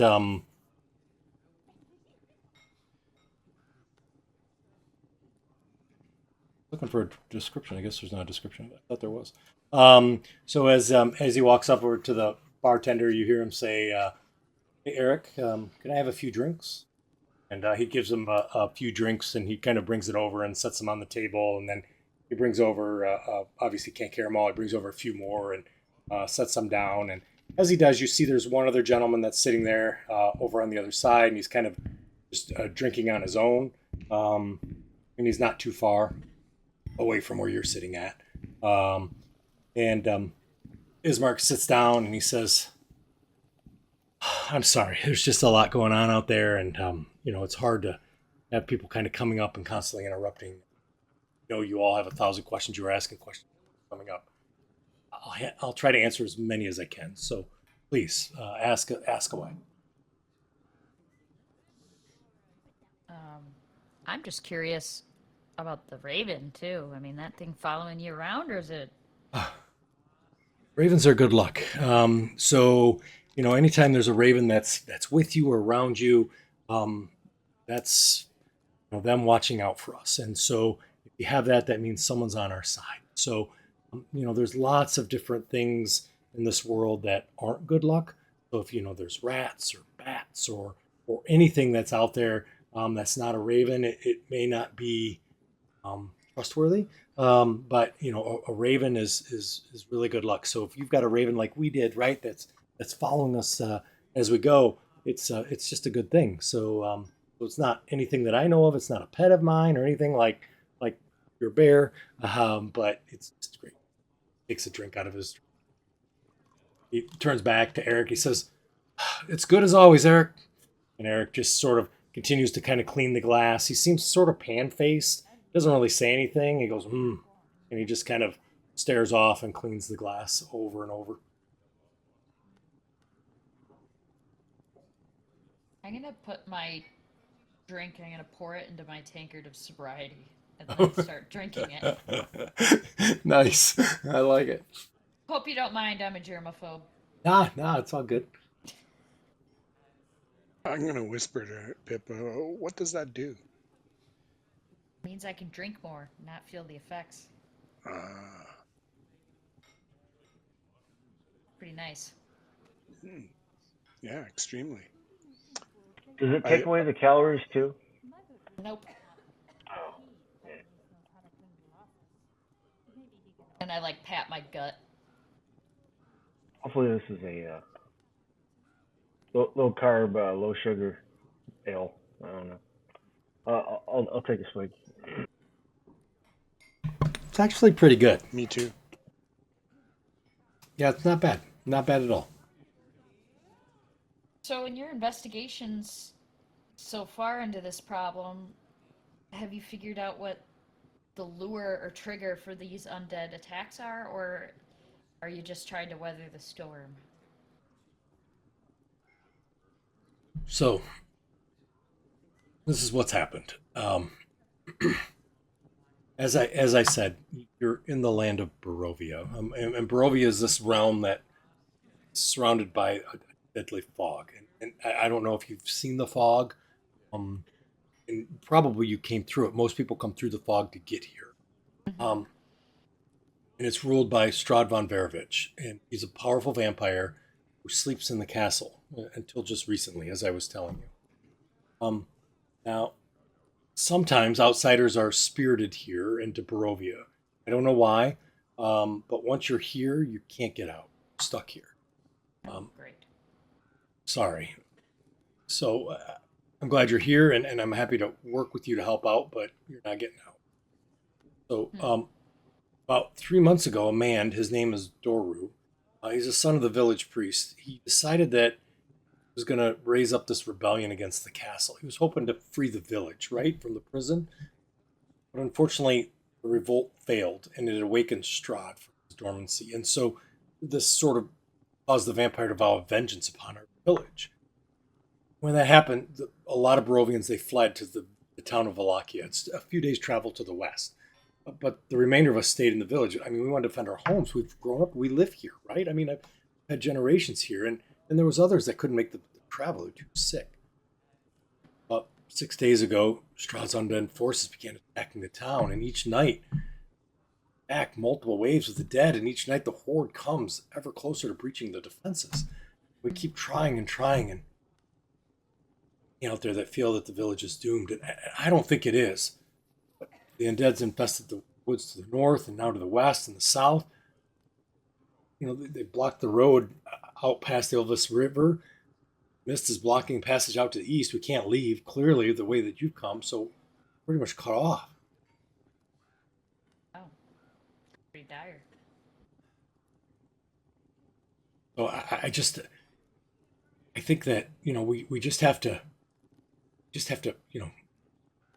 protect the city, and then we're going to get through it. I just think that's the way. And all of a sudden you hear something slams next to you at the nearby table. Up, boom.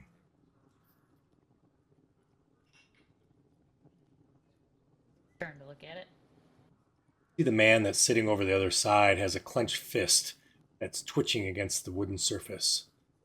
His greasy hair is sort of receding, and it's salt and pepper, and he's got this patched, well-worn coat and a scowl kind of across his face. He turns his dark eyes and turns towards your group. He says, "It's a fool's errand to put your faith in Ismark, Lessa." His eyes look at each of you. "Best seek better company, lest you wind up in the ground with the last fool sitting in." Who might you be? He looks over and he says, "Eric, the wine's shit." He spits on the ground. So is everything else. That's a very interesting name, Eric the Wine's Shit. Ismark says, "That's Bilroth." Bildreth.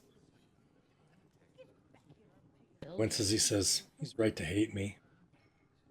Why? See all the other villagers to stay and defend our homes. Forgetting. She didn't appreciate how powerful the devil is. These creatures work." See, Ismark kind of closes his eyes. Dozens of my friends and neighbors are still here.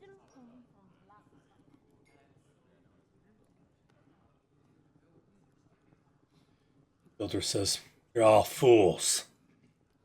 Whatever. Anything else is garbage in this town, you might as well be too. So why is it you remain then? You gonna talk to me across the room, or you gonna come sit with me man to man? Why don't you join us? Sitting with the lesser. Not worth my time. I ignore him. Turn around, have a drink. All right. Ismark, I'm going to listen to the Devil's Advocate for a few moments, and I'll be right back. Devil's advocate. All right. So you see Grappet get up.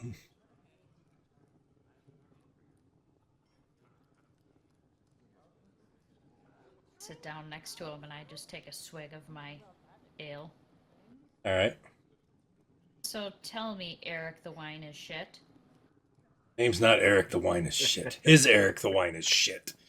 My name's Bilroth. Bilroth Cantemir. I own the shop. Bilroth Mercantile. What's your name? Short stuff. Rapip, actually. I'll walk over there too. Ah, I see. You got a guy that wants to be muscle man. I'll pop up on the chair. Nice. Yeah, that's my brother. Well, I'm Riptide. let me, Riptide, let me tell you the real story of what happened, Oh, okay? it's nice to meet you. Eric the Wine gave me shit. All right. Bunch of pipsqueak children here. How old are you guys? 2? 50. 50. Yeah, whatever. Anyways, let me tell you what happened. Just about 3 months ago, a pack of these would-be revolutionaries marched off to Castle Ravenlaw to slay the vampire. Duru, the son of Father Dodanovich, the village priest, has, quote, filled their head with fairy tales of banishing the mists and bringing the sun back to Barovia, which is never going to happen. None of these revolutionaries ever came back, and whoever thought they would? You're going to kill a vampire. Give me a break, right? A few days later, this dusk skin-colored elf comes into the village and announces to the village it has 90 days to make peace with the gods before the Lord of Castle Ravenlow off, who's now awoke after 100 years of slumber. I mean, do you have to wake the guy up? He's been sleeping for 100 years, right? Like, give me a break. He's enacting penance against our disobedience. And this guy, the lesser, is like, we're going to protect the village. Like, what is he thinking? Some villages left. They should have. I should have left. Others wanted to leave. However, Ismark delivers this resounding speech to the village square on the statue of Ismark the Great, promising the villagers that those who remained would stand to defend their home. The audacity of that bastard, standing in front of his great-grandfather's statue like he was worth a tenth of it. I'll tell you, I wanted to leave, but my sister Marta and her husband Dragomir, they chose to stay with their son Periwinkle, inspired by Ismark's word. I could have spit. I tell you, I told them, I said, you guys got to go, but they weren't leaving. They weren't going to leave. I'm not going to leave my family, so I stayed, right? I figured, shit, if they're going to fight to defend what's theirs, so stay. Fucking bloody idiots. Takes a drink out of his wine, tears coming down. They should have run, never looked back. Aw, I'm sorry, Eric the Wine is shit. Name's not Eric the Wine is shit. My name is Bill Draft. Bill Draft, sorry, Bill Draft. I thought it was Eric. The wine gives me shits. No, it's Eric the Wine is shit, but that's not his name. That's not his name. Thank you. It's Eric the Wine is shits, plural. Anyways, 90 days after the elf delivered his proclamation, the undead came, swarming in hordes by the dozen strong from Slavic wood. Villagers fought back. They defended the streets with barricades and swords and arrows, but the dead kept coming. And Marta, all silent. Sorry for your loss. Another drink. Just kind of turns his head away as you can see the tears kind of dripping down his cheek. Doesn't say anything. Kind of sniffles a minute, kind of wipes it against his shoulder, trying not to make it so it's noticed. Looks to you and he says, there's no sun coming back. No escape from the mist. This is hell. Now and for eternity.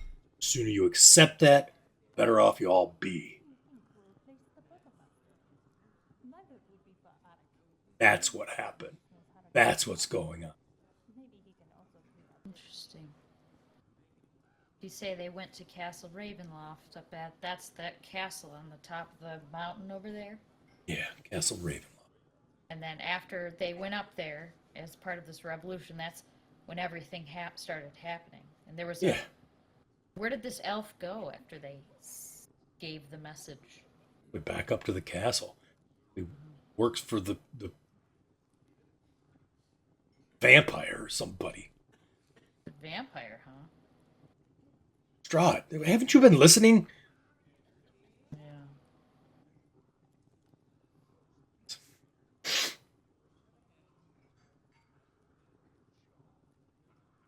This Well- idiot talking about Marta, Dragomir into. Anyways, It can't be a coincidence that we were brought to this wherever we are around the same time as all of this.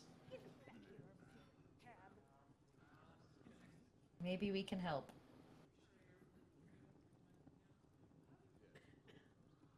Well, Really you think for so. Thank you for your very frank observations of the goings on at this place. I guess I pat him on the back very awkwardly, slowly. says There. you for listening and yeah. And he sort of awkwardly sort of pats you, like tries to touch your shoulder, but ends up sort of hitting you like on the shoulder blade, sort of back, like weirdly, like tries to be comforting, but probably hasn't comforted anybody in a while. And yeah. Thanks. Just then you see the door to the tavern sort of swings open. You see a woman kind of walks in, and she's sort of clad in this tattered, sort of threadbare cloak. Her hair is tied into two loops that fall kind of around her neck, and it's unkempt and tangled. Her wide eyes kind of dart across the room, sort of in a fearful. You see it kind of looks over at the table where Ismark and Lillaby and Ozzy are. And she steps shakily forward towards them, and her features come into light, and you see that her face is pale and her eyes are sort of blotchy with dried tears staining the flesh on her cheek. Her voice is sort of ragged, and she says, Master Milanovich, I apologize for interrupting you and your guests, but I haven't seen Gertruda since last night, and Nori isn't in the stable. I think Gertruda's gone to Valaki alone. You immediately see that the tavern has sort of fallen silent. Ismark's eyes sort of crease sort of with worry as he looks, gives Mary sort of his condolences as he stands up and gives her a big hug. I promise we'll organize a search party and we'll look for her. If she didn't make it to Valaki, we'll find her and we'll get her home we'll get her home safely. I promise. You can see the woman immediately sort of falls into his arms and starts just sobbing as he does it, and see sort of the stern sort of concern across his forehead sort of is there.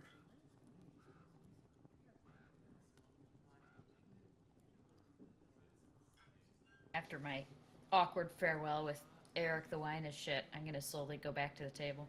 Alrighty. As you do, you can see Ismark's there. As you go back to your friends that are sitting there, Bildrath kind of puts himself over to the walks over to the bar, and you see he says to Eric, he says, another glass of wine.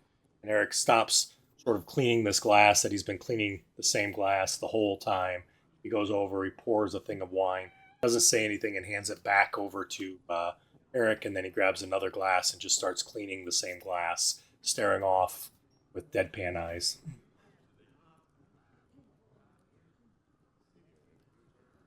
Lively group here, huh?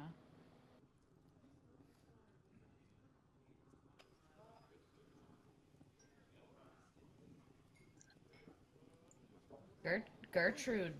Who's Gertrude? Oh, you ask as he's giving her a hug. He says, Gertrude is one of the daughters of Mary. It's okay. You're okay. It'll be fine. We'll get a local group to go and with some hunters and trappers, and we'll find her on the roads. She won't travel far from the horde. We'll get her picked up. Not a big deal. They know where to move. It'll be fine. It'll be good. Why would your daughter go to the castle by herself? Well, the castle is the town nearby. Yeah, Mary's like, yeah, it's not. Yeah, right. Oh, the town north. She's trying to get to the Valaki. She wants to get away from here. Oh, that sat on a 20. Sat on a 20. What you looking for? I want to see if he really believes that it's okay or if he's actually inwardly shitting his pants. Got it.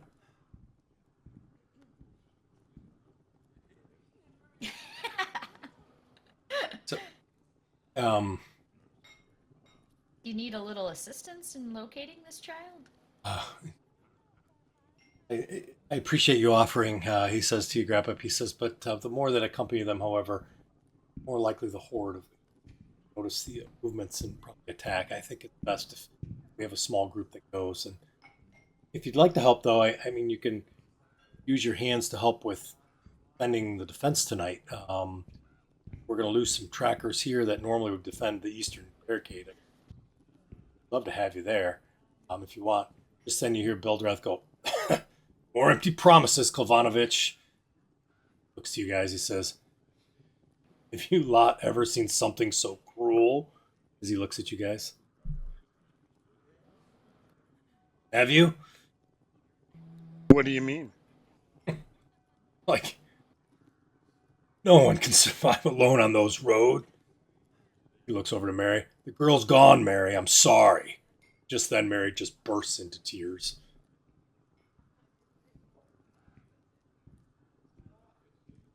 Just then you see Ismark turns. Go ahead. I'm sorry. We don't know that for sure. Listen, Grappa, you've walked those roads. It's almost dark. Those things are going to tear her to pieces. Yeah. Ismark stands up. He says, that's enough, Master Cantemir. Else. What are you going to do? Put me in my place, Master Kovanovich?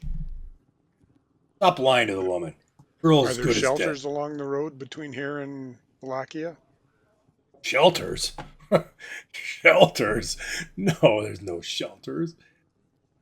Good as dead. How long does it take to get there? 5, 6, 7 hours. Bismarck says, there's always a chance. He swallows, and you see him kind of glance back at Mary, and then you guys, he says, might have given up on our people, Bildreth, but I haven't. They're going to be fine. We'll get her. Bildreth kind of curls his hand up in a fist, kind of releases it as he looks over at Ismark. Hey, do you help at the barricades? You asking Bildreth? Yeah. Like, I stand my guard just like everyone else in this town. I'll be there tonight.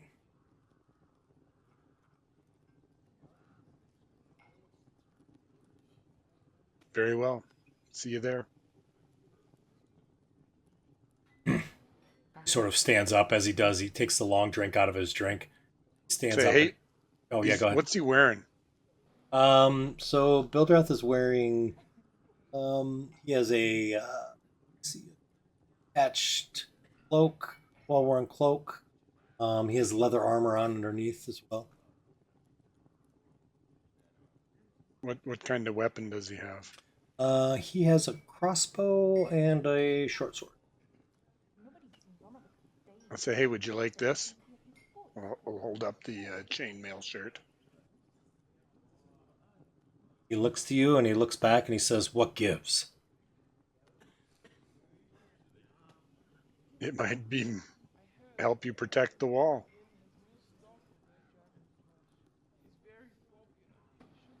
Can you give me a Or persuade? or an ultimate. I give. He reaches out and he takes it. He says, what's your name? Fozzie. Picks it up and he says, okay, Fozzie. I'll take that. Takes it. Thanks. See, he kind of walks out. Good luck. Thank you. See him go. Just as he leaves, you see Ismark kind of turns around and he says to Mary, he says, promise you.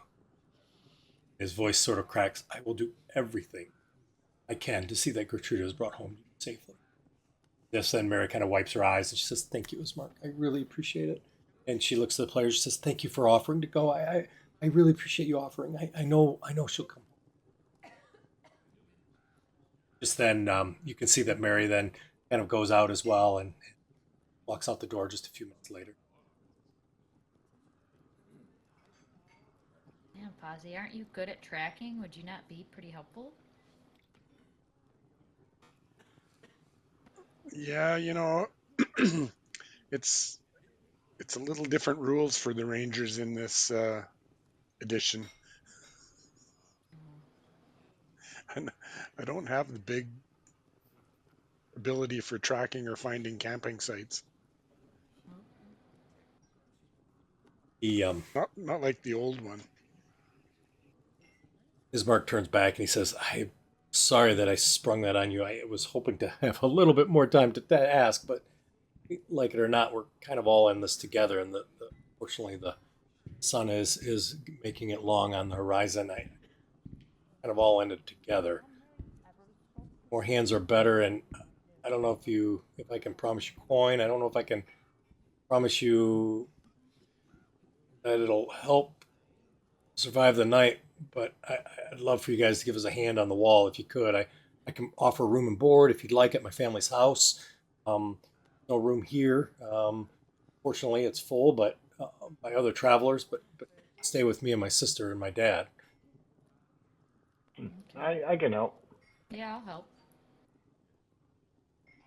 Big smile comes across his face. Good, good. All right, good. We'll get Gertrude. I promise. And I appreciate you guys helping. I just don't want to send you. I mean, you're brand new to the land. You've never been here before. I don't want to send you out there and get lost. And honestly, a small group is probably the better way to go. Well, that's what you say. I think so. I'm sure we could get her, but if you want to stay here, we can do that too. So Yeah, you seem pretty nervous about it, so that's why I was just offering. yeah, well, we'll get it. We'll get it.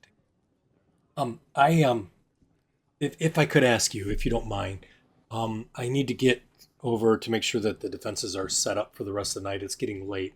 Would you do me a favor? I need you, if you could, I need you to retrieve a crate of fire bottles from my sister Arena. Um, she is at my house. It's on the southern perimeter at the mansion.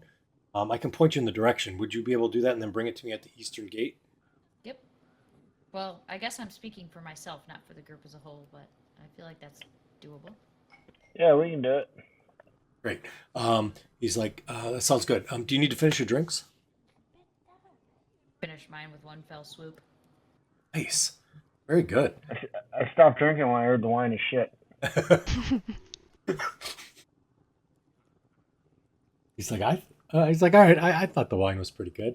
And as he does, he says, "Thanks, Eric." And you see Eric's over there. He says, he's just kind of staring off, cleaning the same glass. He's like, "You're welcome." He's cleaning it, and he kind of drinks his and puts it down. He says, "And I think we're good. All right, I will. I'll see you over there when you get the crate. I appreciate it." And as you walk out, he points to the road going south. He says, "All the way down at the end of the road is our house. Just all the way down there. Just let Irina know that I sent you. Okay? Fire bottles. That's what I need. Thank you." Sounds All good. right. We'll start walking that way. All right, Eastern Barricade, as it goes running down the street.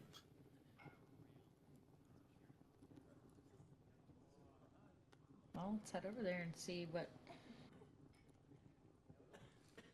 Is it All right. Ariana? Is that his sister's name? Irina? Irina. All right. So as you start making your way down the road there, you can see as you make your way past some barricades. They have like little barricades set up in the street that you can kind of make your way around. More for like if you needed to retreat, you could kind of hide behind them to shoot at things. You see, there's a small, what looks like a small gathering of people outside of the manor. But as you get closer, you see that it actually looks like a small mob of villagers that are outside, and they appear to be brandishing what looks like pitchforks. They may also have some brooms and axes, and you see a tired woman sort of stands in front of. Oh, that was dramatic. Stands at their front with wavy brown hair tied back in kind of a wrinkled white bandana, and you can hear her yelling. She says, "Give her up, Kolyan.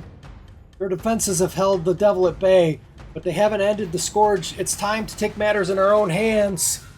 You can see an older man is dressed in fine clothes. His thinning gray hair is receding across his scalp, and it leans heavily on a cane at the door.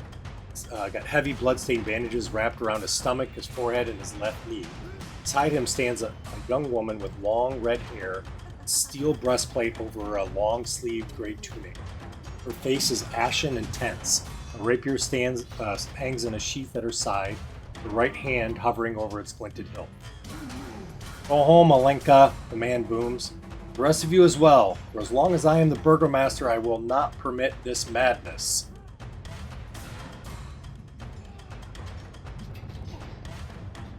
What the heck is going on here? Yeah, everybody go home. Get ready to go to the barricades. Go help the city. All right, so as you guys are walking up, you kind of yell that out to them. Yeah. One of them looks back to you, and they turn back, and they're like, "Come on, give her up. Let's go." Kind of ignore you for a second.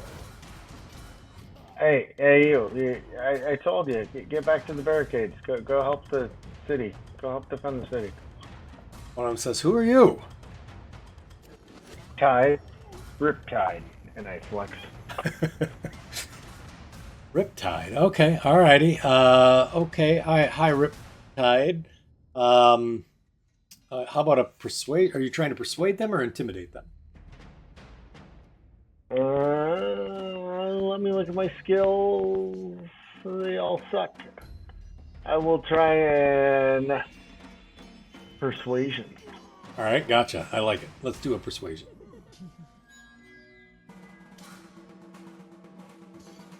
All right. So you kind of yell it out, and immediately she's like, "I don't know who you are. You whatever." And she's like, "Come on, let's go. Bring her out. Bring her over here." Take a look at those arms. Are you gonna try to fight this man in a moment, or are you gonna stand down and listen to your Burgomaster? I'm gonna try to persuade her to listen to Riptide's pleas. Alrighty, got it. Lilby and Fozzie, why they're kind of doing the discussions. What are you two doing?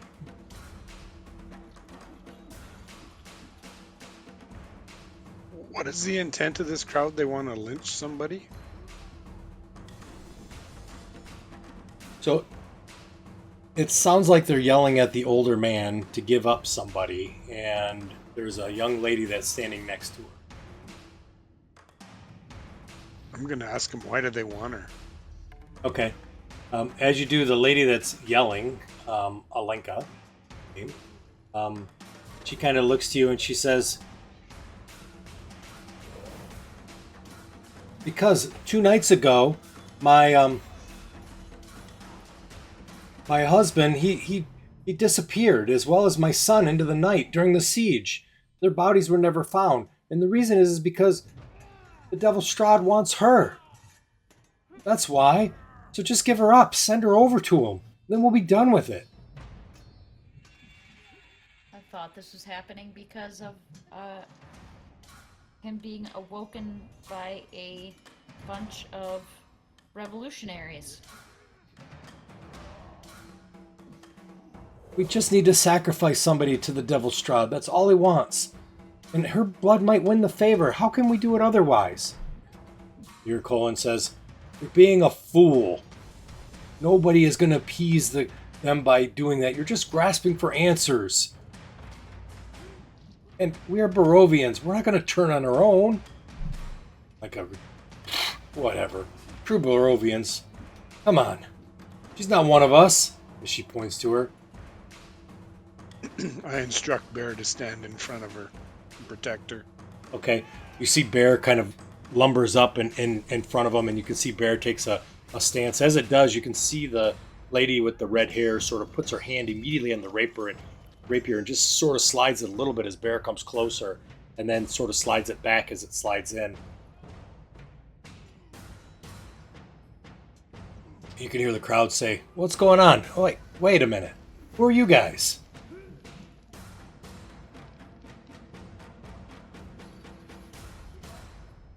We're just here to help. We're the Tangle Toes, and we're here to help. Sacrifices won't appease evil.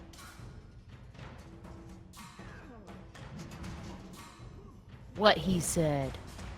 But Alenka looks and she says, "But she's not even from here. She's not even hit her blood or his blood. She was found out in the woods. She's not from here."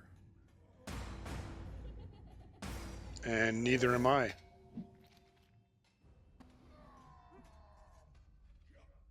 See, two of Alenka's compatriots start to step around the side of Bear, and as that happens, Bear, you see, sort of turns, and Colin says, "How dare you step towards her?" You see him sort of step forward, and as he does, she sort of like winces, and you see Bear kind of sort of growls. Snarls. And yeah, exactly, snarls. Colin sort of almost starts to fall forward, and you can hear Irina sort of catches him before she falls, and she says, "Do not lay a finger on my father. I will kill you all." She starts to pull out her rapier. All right, everybody calm down. There is going to be need of help in the Eastern Gate. The last thing we want to do is kill people unnecessarily, right? So I believe that your Ismark wants you at the Eastern Gate. So why don't you go over there and report to him?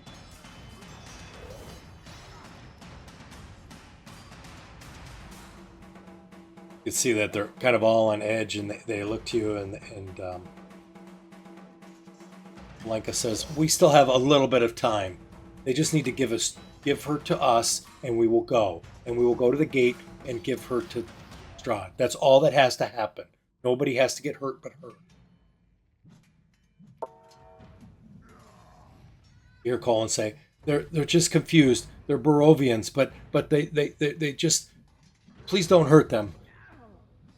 Irina says, Father. He's like, I don't want them hurting you, and I don't want them hurting them. I don't know who these strangers are.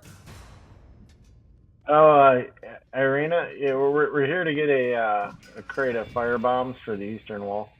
Once we're done with these people. She goes, oh, okay. She looks kind of confused. She's like, okay, all right. Yeah, sounds good. Yeah. How about you guys make persuasion checks again? If I All of fail- us? Yeah, if you guys want to, sure.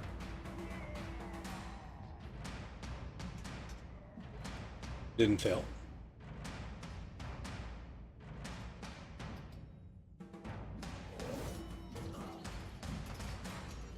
I'm more of an intimidation kind. Ah, gotcha. All right, yeah. I got you. That works.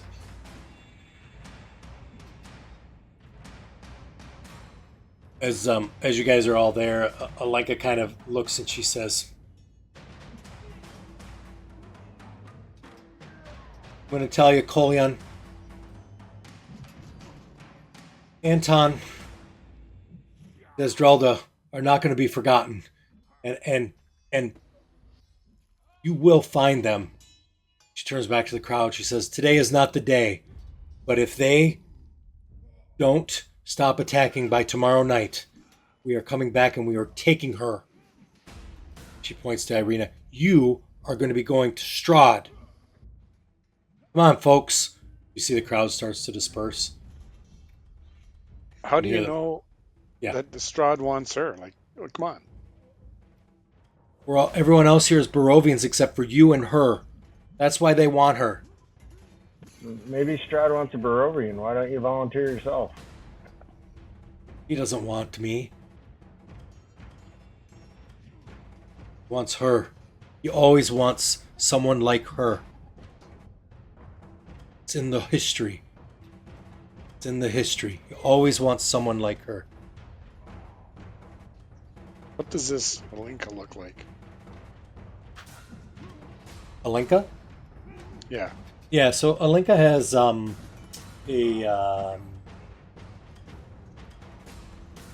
of an older woman who has sort of brown hair that's kind of brought all the way back, sort of tied up into a bun that's kind of circled around. Her probably in her late 30s, I would say. She's very thin appearing. But Are there any pretty redheads in the Barovian crowd? just her. Nope. There are no pretty redheads in the Barovian crowd. Okay. Dang. Nope. Wondering if somebody looks similar to Irina? Just a Nope. little. I'm gonna ask her Irina where she's from. All right. Irina says, "I don't want to talk right now. Let's get inside." You want to see what Irina looks like? Sure. I thought I had other images, but I'll share this one at least.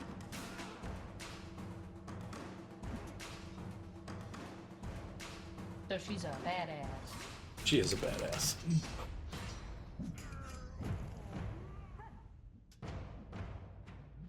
So she'll be a good help at the wall. So as the crowd sort of disperse, she looks over to you, Rip, and she says, "So, you need a crate, huh? Please, come in."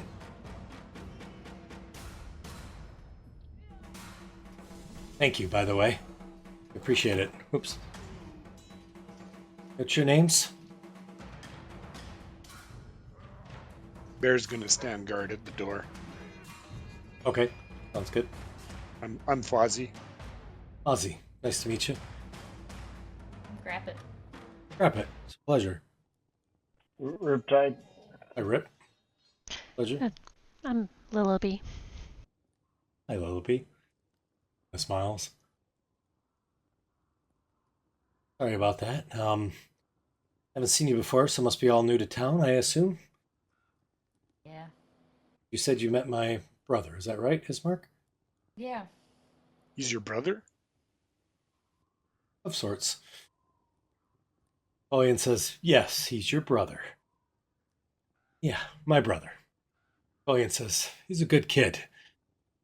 Means well. As you can tell, he loves this town. Please, please, come in. Let me get you something to eat. Bread, is that okay? You guys look hungry. I'm starving. As he walks in, you see him holding his belly. Marina says, Dad, please go sit down. Your wounds. He's like, I'll be fine. Not fine, Dad. Villagers, they just don't understand. So What's going on here? they're upset. They're blaming my father. I think it's me. It's a mess. Is it true? What true? Does Strahd want you?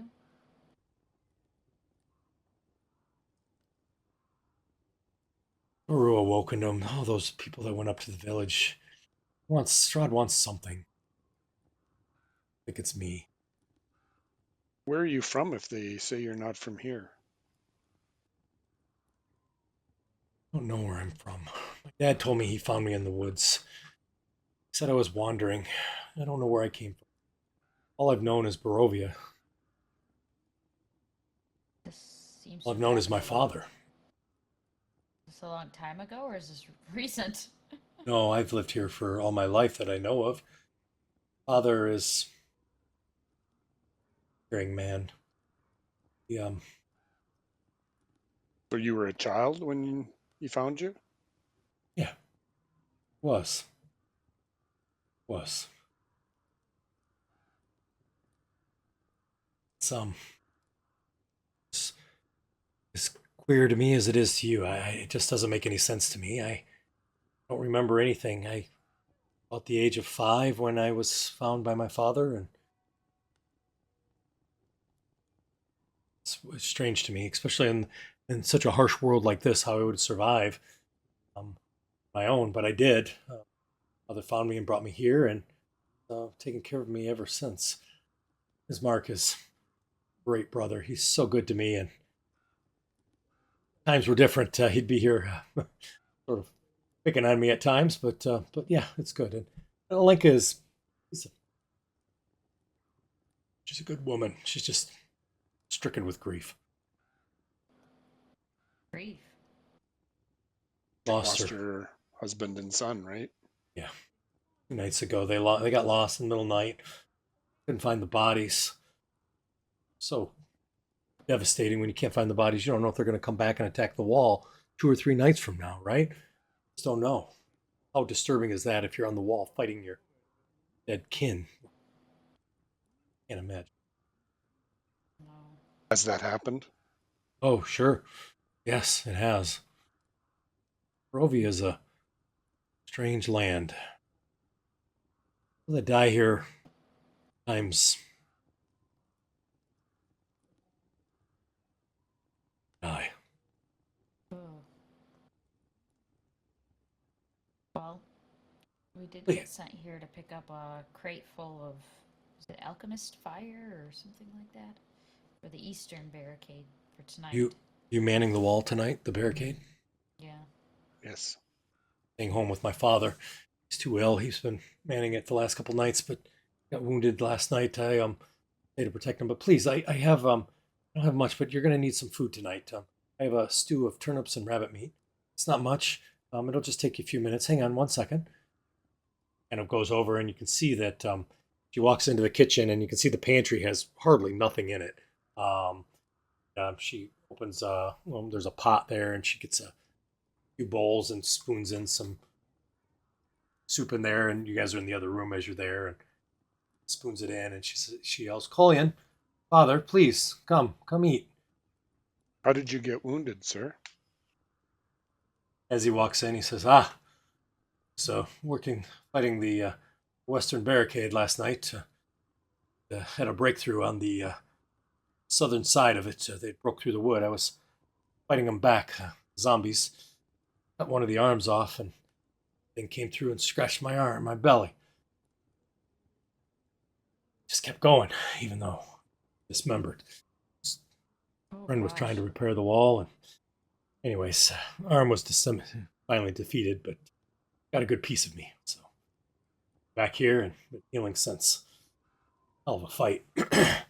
But good news is, Ismark's good. Obviously, Irina is as well. I'll heal up well. No worries. It'll be good. Now, when did you guys arrive? About 2 hours ago. Not been here long, I see. We came in through a very old house, just now destroyed, but it very sad story of a family that went to ruin there, and somehow we ended up here. Really? And where are you from? He asks you. What is the name of your town or your lands? Heard of Faerun? Rune. Not. They have sun there. Yeah. Yep. Oh. They have clouds. Yeah. Yep. Have undead zombies. I'm sure they do, but I've never seen them before now. What do you all like to do? I mean, so you have a pet bear. Fascinating, by the way. What about Not the a rest of pet. you? He's a Oh. friend, a companion. Oh, really? Interesting. Can you see through his eyes?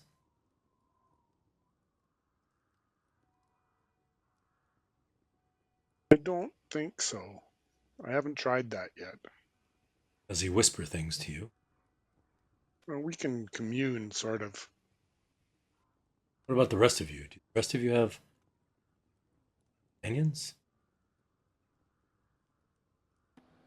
No, I just have my instruments and my music.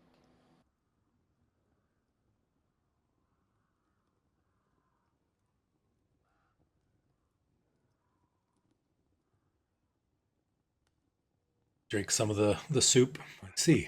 I say Rip has his muscles. Yeah, I'll flex. Nice, nice. I like it. Good, good. Seem I'll like Oh, put the spoon down my abs, flex.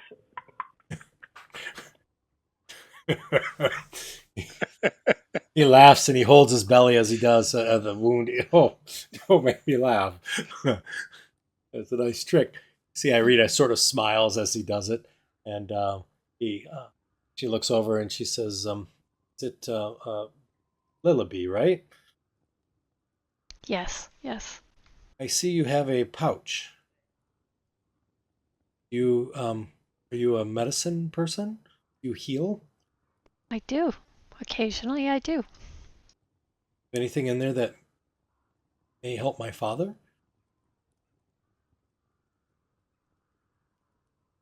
Sorry if Oh, I'm asking too much. If you don't have anything or not enough, it's okay. no, I can certainly try. If you don't mind, that would be really nice. You hear? Please, I'm fine. I don't need anything. I can heal on my own. I'm a strong man.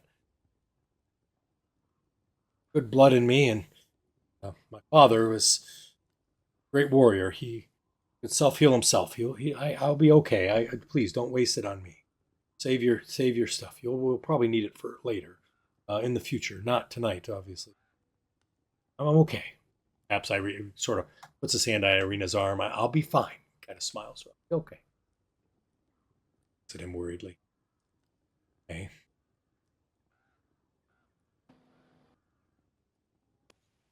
I'm gonna cast Goodberry, Oh, okay. and I'll Gotcha. give him one. Alrighty. He says, "What is this?" This will nourish you and heal you a bit. Never seen anything like this before. This is a wine from. You been to the Wizardry wine? They kind of only last like a day, like 24 hours. So just eat it. Puts it in his mouth and takes a bite. Oh, it's delicious. Call that. It's a good berry, and you probably feel pretty full too, don't you? Ooh.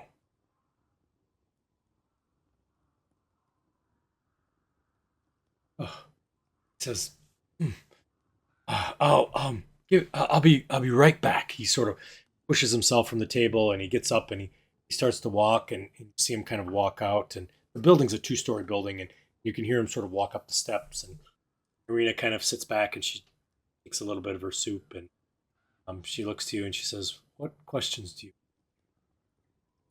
I appreciate you being nice to my father, by the way." Of course. Anything we can do to help.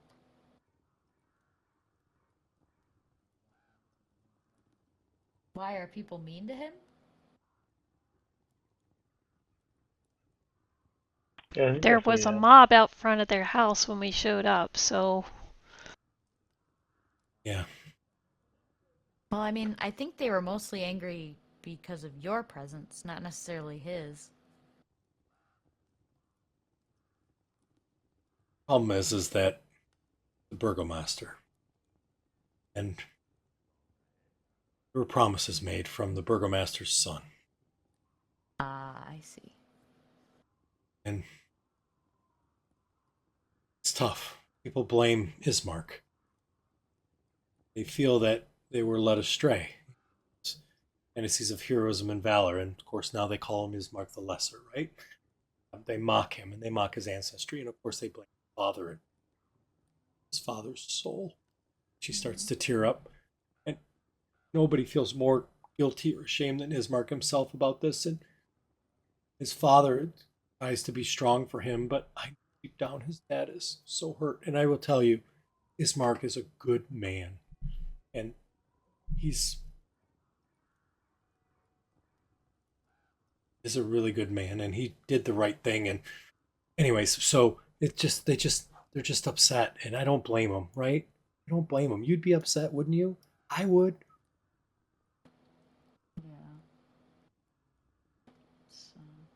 It's just hard, but and it's hard because Doru, he's the one who went up there, and he was a friend of ours. He was the son of Father Donovich up over at the church on the north end of town, and he was a bright young man. He was happy about everything, zeal for life. And a few months ago, he said he was going to go do this crusade, and said he was going to free Barovia. He was all about it. And a bunch of, I don't know, couple dozen, 20, 30 people that went with him. There was even a scholar from a distant land. His name was Atlantic Ray, I think it was, who had been staying here with us for a couple weeks, studying kind of our history and ecology.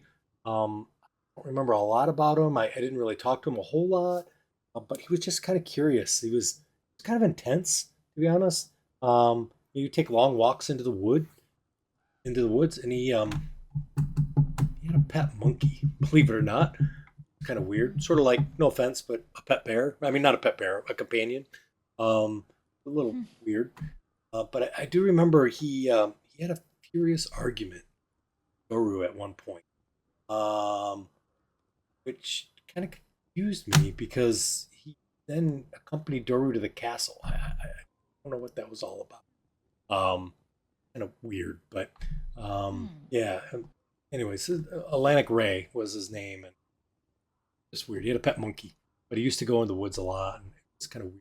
That's kind of how all this happened. Just then you see Kolyan comes down, and he has a sheet of parchment, and you see that he brings the paper over, and it's got kind of a crude drawing of the village that's there, and there's some lines that sort of depict the road, and you can see the river there as well, and you can see the woods that's all around. And he sets it down on the table. He says, "Each night, dozens of the undead, they lay siege into our defenses." And so he's got this battle map. He's like, and and we see that they come down and they'll kill some and they'll wound some on the north, and then they'll wound some on the south or the south, and then they'll come on to the west. But instead of attacking all at once, they arrive in groups, and each wave will strike the defenses separately, almost randomly throughout the night. Why do you think they're doing that? Kind of looks to you guys. Can't figure it out.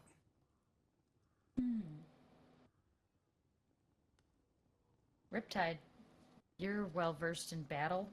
Is there any tactical advantage of that? Let me think.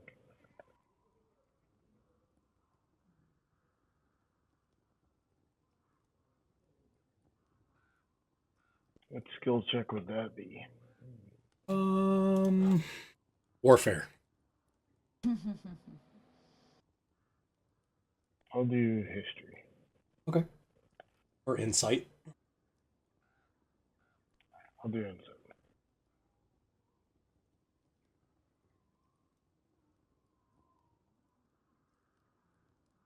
Yeah, what do you think? Why would they be doing that?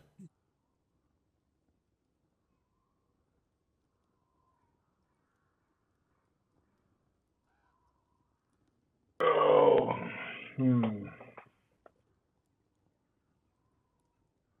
What was the question again? Yeah, no problem. So what they would do is they'd lay siege to the defenses. They would kill some, wound some, but instead of attacking all at once, they would just arrive in groups and they would just sort of strike the defenses separately, almost randomly throughout the night in different spots. Oh, they're just testing your defenses. They're trying to wear you down, see a soft spot. Colin nods. Ah, yeah, interesting. Interesting. Yes, that makes sense. One more thing. Although dozens of the dead attack the village each night, scouts have reported that hundreds more sort of lurk in the woods around us, perhaps even as many as thousands. Wouldn't it make sense if they all attacked at once? We'd be overrun. Yet, seemingly, by the grace of the Morning Lord, they not. Why wouldn't they do that? I don't understand. Have any Maybe it's thoughts? a thing of control. See. Perhaps Showing, whoever's controlling them can't control that many at a time. see. So they can't control all of them, whoever's controlling them. Just a guess. Are you planning on traveling outside of Barovia at some point? We have to find a way home. So yeah, Oh, if you survive the night. Irina, can you get a quill for me? Some ink? Of course, Dad. She kind of gets up and she goes over and grabs it and says, 1 second. See, he starts to write out on a piece of paper.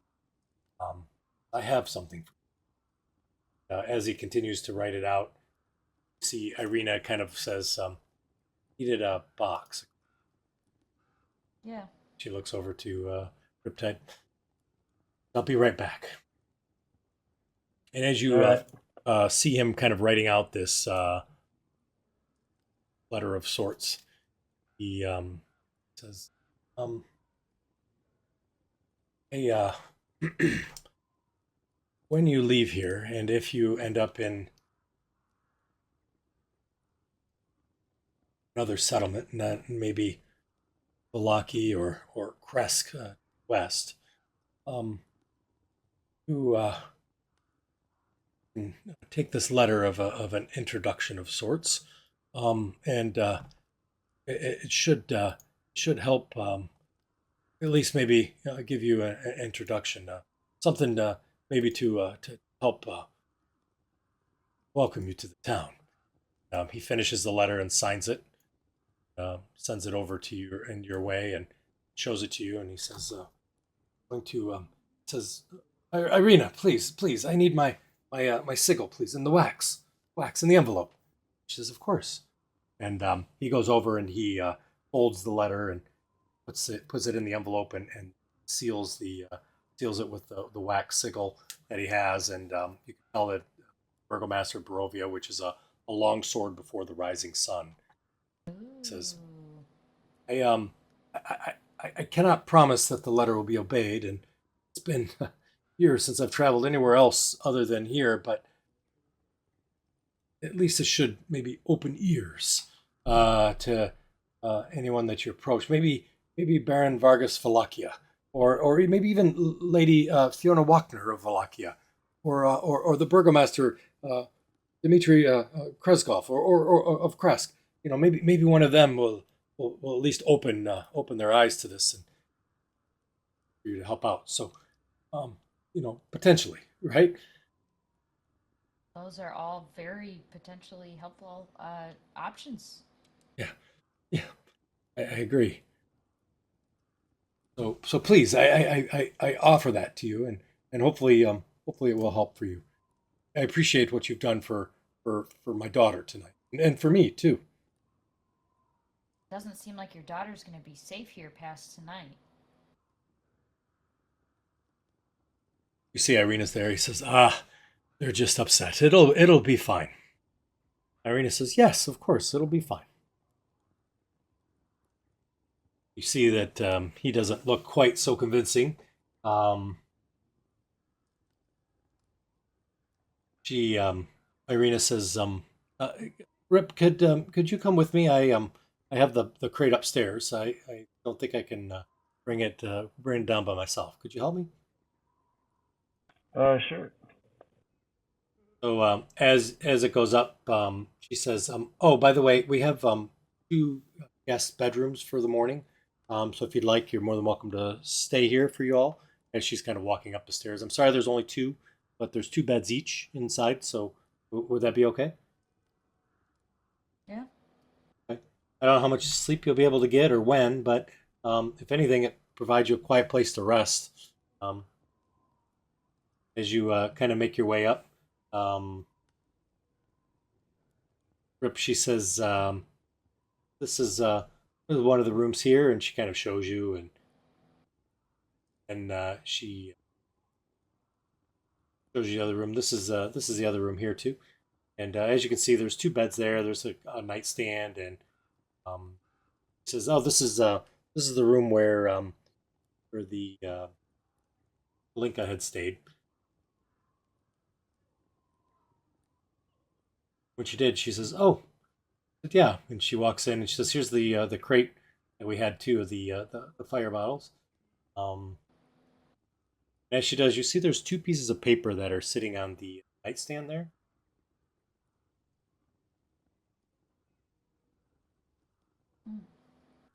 Only Rip tied up with her, right? Yep. Unless All somebody right. else went with her. I'll look at the paper. Yeah, as you pick it up, or at least look at it, they look like they've been ripped out of a book, of sorts. And as you pick it up, she says, "Oh, yeah, those have been sitting there. I think we forgot to throw those out or something. You can have them if you want to." All right, I'll take them. Okay, got it. And then she hands you a box, and as she does, you see that the bottles that you see there, each bottle is labeled Purple Grape Mash #3, and you see a stamp on it that says the Wizards of Wines Winery. And you can see that the cork has been removed, and there's a rag wick that's sticking out of the top of it. And you can see that there's oh yeah, there's 12 bottles in it. And you can see that there's straw that's all around it. She says, I figured that with those arms, you probably could carry this down for me." She kind of smiles. Oh yeah, I got it. All right, great. Thank you. I appreciate that. And she says, thanks. She said, "So yeah, when you guys are done, feel free to come on back and you can catch some sleep here. And we'll probably have a little bit more rabbit stew in the morning too, if you'd like." All right, thanks. You're welcome. I'll carry it down. Okay, sounds good. You make your way downstairs. See everybody sitting at the table. While you guys are sitting down there, Colleen continues to kind of talk about just sort of the town and everything.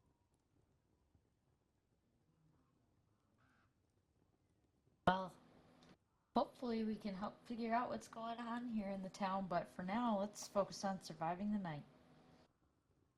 Sounds good. I'll get some sleep. I'll see you all in the morning, and I'm looking forward to having breakfast with you all. Um, I hope that I can tell you some more stories. Maybe Ismark will be here, and I can tell you about a bunch of stories that maybe will embarrass him. What do you think? That Sounds would like be fun. great. I'm sure he'll love it. When should we get to the wall? Irina said, well, definitely before dark, that's for sure. How long is that? Looks out the window. As you can see, the sun is getting fairly close to setting. Probably fairly soon. Well, might as well head over. All right. Yep. So as you, Which house is hers or so theirs? yep. So theirs is the most southern house, with the kind of orangish roof on the main road. Oh, this one? Probably, if I hadn't closed the map. Sure, it's the one you're pointing at. There's Yeah, there's a red roof. trench around there, right? Yeah. So the map doesn't have the trenches, and yeah, there's trench and barricades around the entire town. So yes, the map doesn't indicate it. So So the only things that aren't trenched are the roads that come in and out of correct. town. Exactly. Yep, that is exactly right. Okay.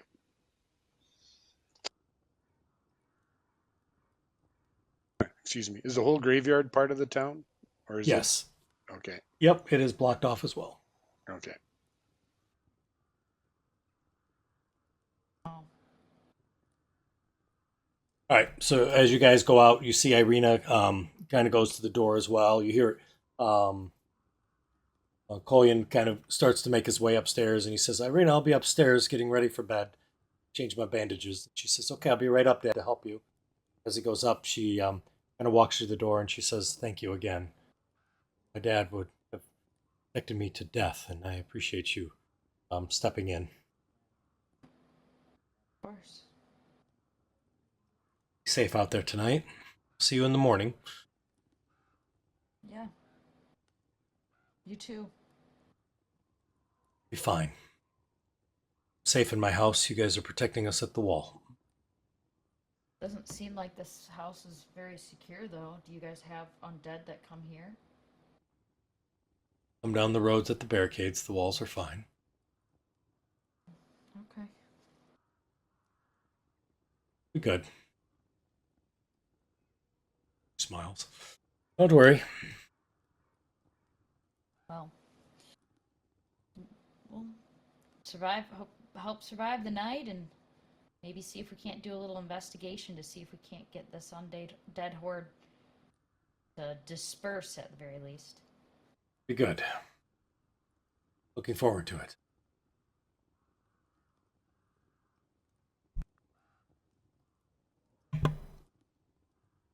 Shall we go? We shall. Yep. All right. So as you start to make your way through the town, you now start to see that torches have been sort of lit along the roads. You do see that there are villagers that are moving through the streets. They now all do have weapons in their hand, sort of in the ready as they're moving through. You do see that mainly most people have moved towards the barricades, towards the edges of town.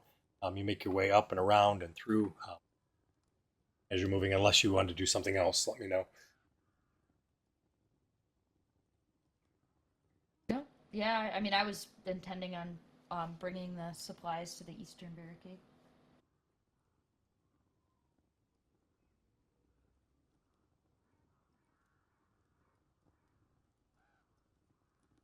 You guys get up towards the center of town. You see the statue that's there. You can see the barricades that are there as well.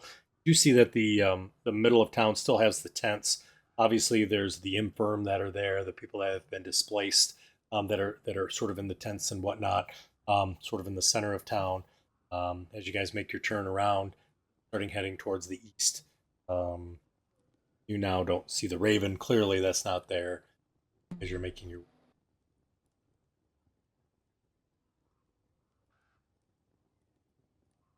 Ravens, huh? Apparently they're good. Do I feel a sense of foreboding, or do I feel comforted? Because I don't know that I would feel like they're a good sign. uh, I'm not sure how you would feel. There's none there, so you don't see any.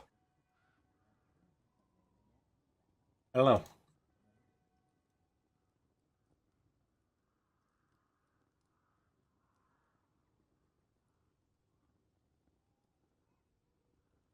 All right. So as you start returning back to the barricade, you do see that there are definitely villagers that are there at the barricade itself. Um, as you start to walk up, see uh, Bilrath, which is standing very close to the barricade. There, you can see that he does have a crossbow on his side, and you see a large hulking figure that's standing next to his side. It appears to be a young man who's tall, sort of brawny appearing. He's got this shaggy brown hair that falls sort of messily across his face. He has sort of his crooked teeth that sort of glint across his mouth in the gray light and the torchlight that's there. He also looks sort of like Riptide, where he's got these big muscles that sort of ripple through his kind of his tunic and his arms. But there's sort of this lightness and immaturity to his posture that comes through kind of the strength and stuff. He sort of fidgets with the hem of his tunic as he sort of looks to you. And Bilrith kind of looks over, and you can see he's got on the chain shirt that Fozzie had given him, and he says, "Ah, I see you guys have made it. Appreciate seeing you guys." Puts his hand out in a gesture of handshake. Towards which one of us? Yeah. Towards Fozzie. Well, definitely I'll shake, even though he was kind of a jerk in the bar. It's good to see you. This is Periwimple. Hello, Perry. Show me your weapon. Perry kind of says, oh, "Hi, I love your dog. He's big. He's really cool." Yep. He's a great Yeah, friend. yeah. I got this stick, and he shows you a spear, and it's got a sharp end, and I'm gonna poke the dead things. It's gonna be great. I got big arms too, and he shows you the big arms, kind of like that guy with the crazy hair. Not quite as big, but Yeah, he goes over and he says, I'm Periwimple," and he puts his hand out to you.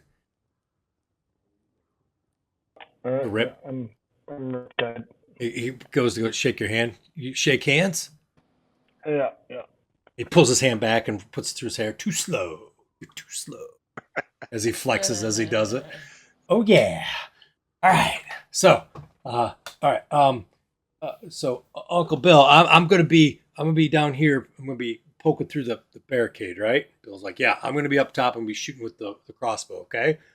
Yep. He's like, "Whatever you do, they get through the barricade. You got to get to the other side." Okay. He's like, "Have the guys build it up as you go."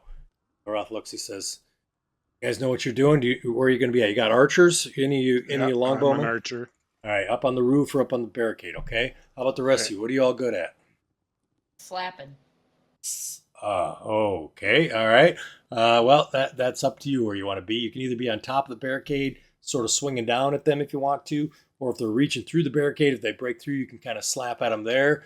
We're going to have people rebuilding the barricade if we can. They break through. If we get them breaking through, you'll be fighting in the streets. Okay. So it's kind of up to you on how you want to do it. I don't recommend going outside the barricade. Sounds good. I'm gonna be on top of that barricade. All right. I Okay. look around for anybody who doesn't have a decent weapon. They all have like either axes, spears, kind of bows. They're pretty much general weapons. I mean, nobody has like a great weapon, but nobody has like a terrible. Okay, so nobody really needs a short sword. No, I don't think so. They all look like they're pretty good. So, Okay. You do see it as you're kind of there. You can see Ismark is not present at all, and you see Bill Rath there, and Bill Rath seems to be the one that's kind of doing it. And he says, "Ah, you brought the bottles. Good, thank you. I appreciate that. Yep. Listen, if you guys want them, you can. Do you guys have any lighting material at all? Mm, You got a flint and tinder to let me borrow? Oh, here, you can take one of these torches off the wall if you want to. If you want, if you're interested, if you don't have anything to do, if you light one of these things, you throw it on them. Okay, you throw it on them, they continue to burn.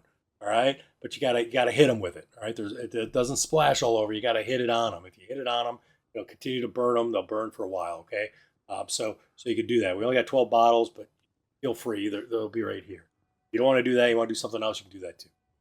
It's a ranged attack. It does 1d4 damage per round, unless they make a like a dex save. Sweet. I'm gonna leave it there, but know where it's at if I want to grab it. Okay. All right. Now, it's going to get a little hairy probably tonight, so I just want you guys to just stay calm, all right? And if anything gets bad, head back to the center of town, okay? Barricades on the way to fight back. It's not. It's going to be fine. Just letting you know, all right? Okay. Any questions?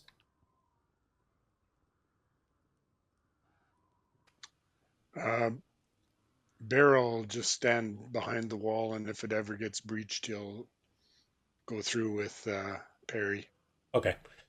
He does point that there's these ladders that kind of go up onto the roofs of the two buildings that are on either side of the road. He says if anybody wants, you can climb up there and you can shoot down if you want to. There's also some ladders that go up to the barricade as well, where you can fight I'll from go top up on of the there. roof. Okay, all right, sounds good. Well, I want to be down wherever Pip and Riptide are. But oh, good picture. Yay, picture. Give me a second. I need to It's find a place that I can actually see over the barricade.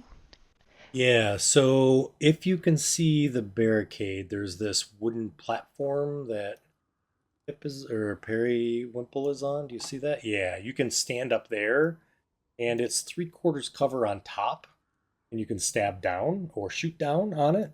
Or if you're behind it, it's full cover. Oh, here, let me unlock. See how this goes.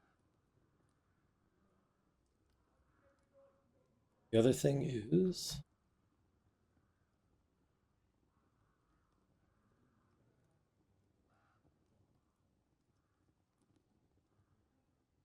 now, there will be a bunch of B's that you're going to see, like the letter B. Mm-hmm. That is going to Let her be be. Let her be.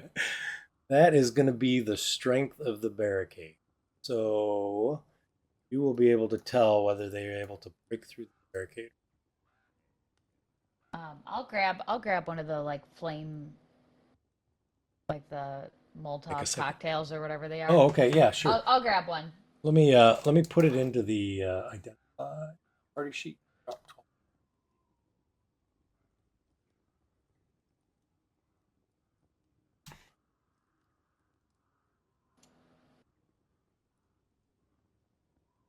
That's some pretty good graphics there. Yeah, he did a great job, didn't he, with the map? Yes. Yeah, they did a really good job. The only thing I don't like about the maps that DM Andy makes is that they've got a weird sort of perspective to them, so they're hard to like draw walls to. As you can see, like he has like isometric, or they're like, I don't know how to describe it. You know what I mean? Yeah. So they're hard to put walls on, but no, I think they're beautiful. They're absolutely gorgeous.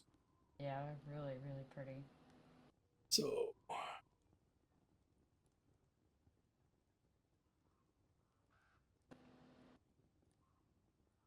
they may be where your tokens are at. So if they are, don't worry about it. But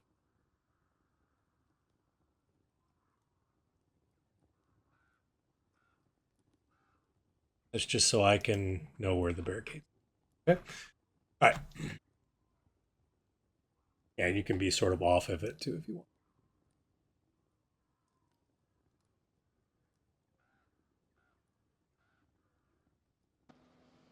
right, let's see what kind of music.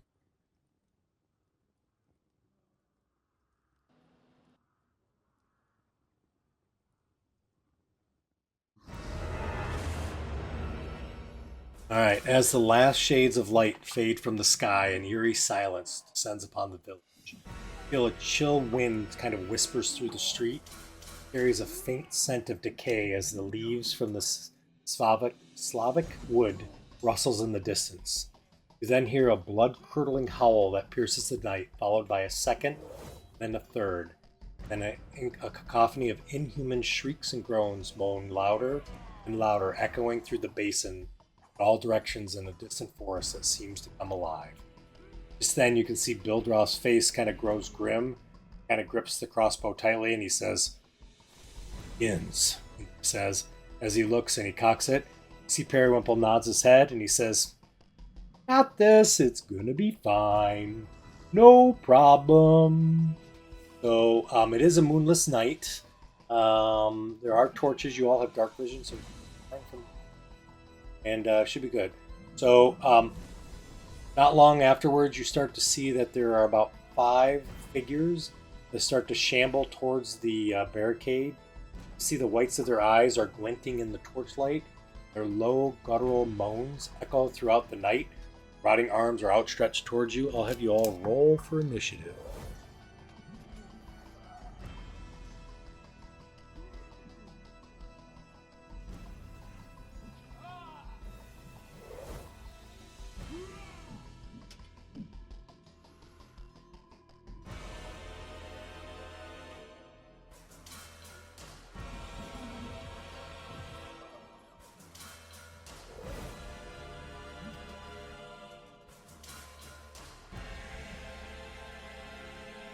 Not sure what initiative Bear gets. I can't see it in any of the descriptions. You should be able to roll it. Look.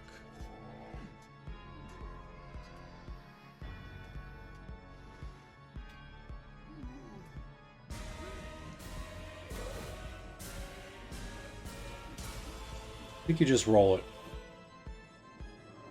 Or we can put it, let's just put it at your initiative. That way it's Sure. just easy so that we don't forget it.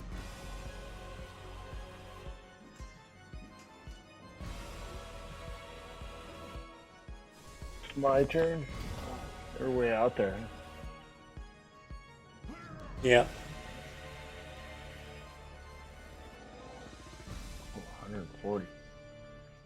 To go get them.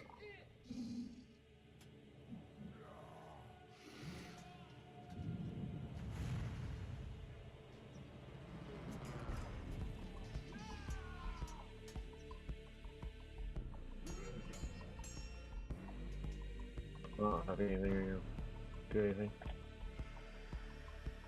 Yeah, okay, got it.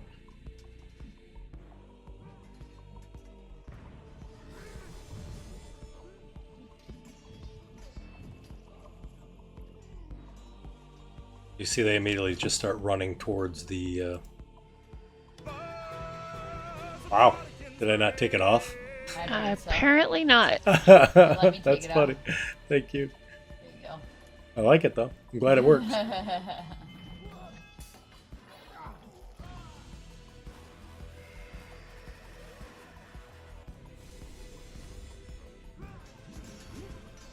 Oh, sorry. It's my turn. Yep, that's okay.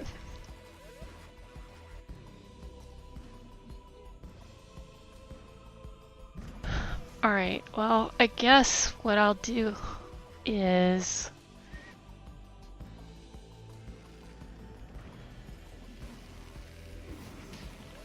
cast from the ones that I can see, do any of them look like they have like long range weapons like bows or anything like that, or do they all just look like monsters? They all have no weapons. They just have arms and teeth.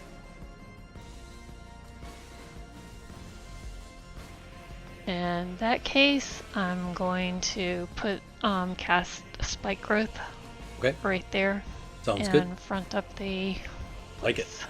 Sounds great.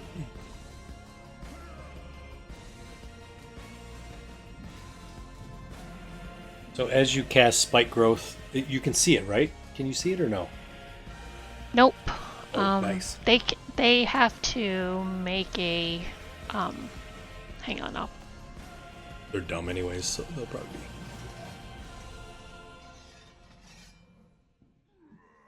Oh, there it is. It popped up on the wrong.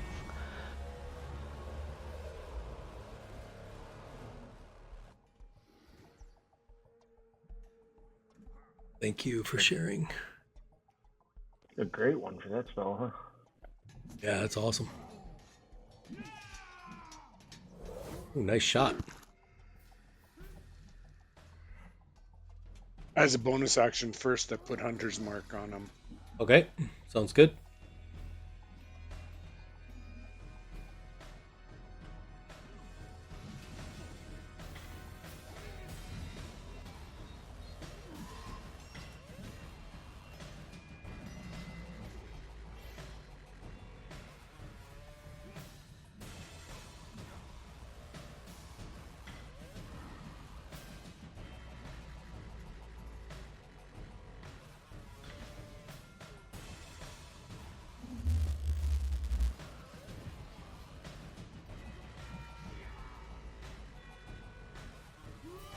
So as you hit it, you immediately see its head. You hit it in the neck, and the head breaks off, and the head falls and hits the ground, and decapitated. Sweet. Does the head keep rolling along? It does. Oh, the head rolls off and rolls off a little bit. Yeah. Bear just holds his turn. If something comes through the wall, he'll attack it. Okay. Or if the wall breaks.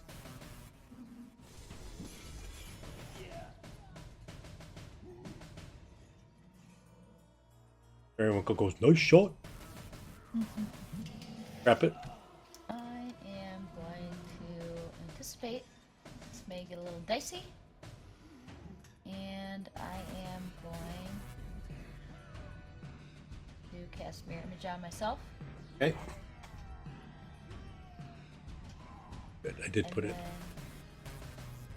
Bonus action. Bardic Inspiration on myself. And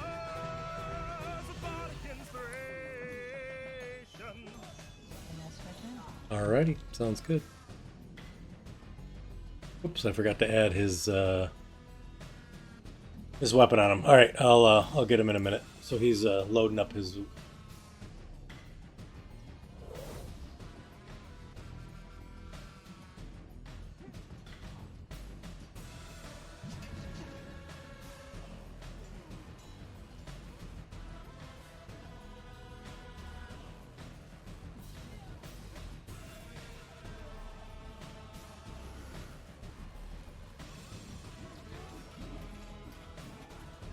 Music.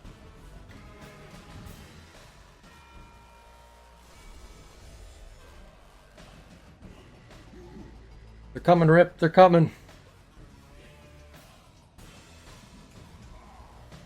Still ways off, huh? Rip is itching for action. I know, can they're tell. running. 40 feet at a time. They're running. He's up there. He's up there I'll get doing. one. He's doing poses, right? Right, exactly. Alright, Headless is still running. Don't know quite where to run.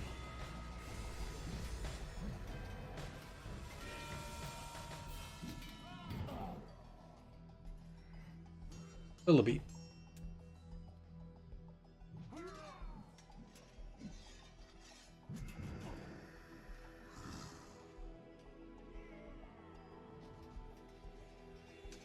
I am too far out for that one.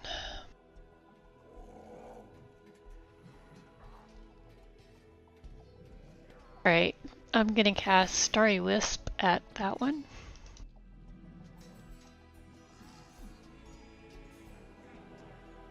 Nice.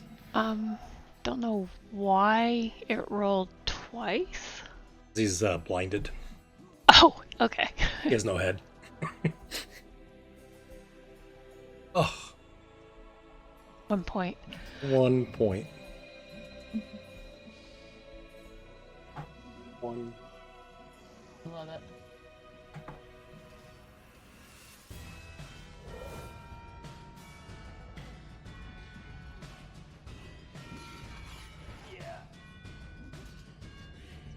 Oh, we're not locked, Greg.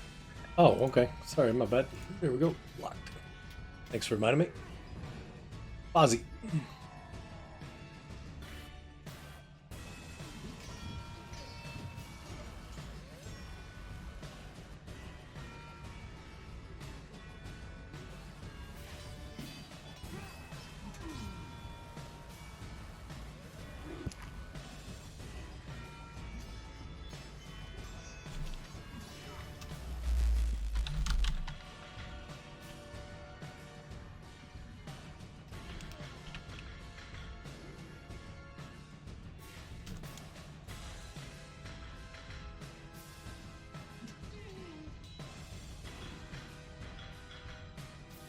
Bear waits again.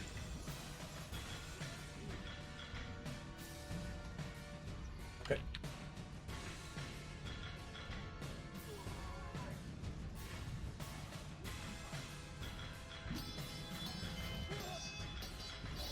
Drop it.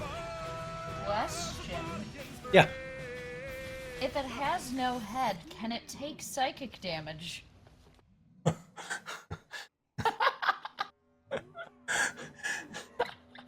Great question. Uh, What's the Anybody who's been in a relationship knows that you can still take damage, but the heart, With the no heart.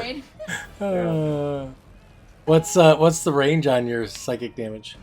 60 feet. Sure.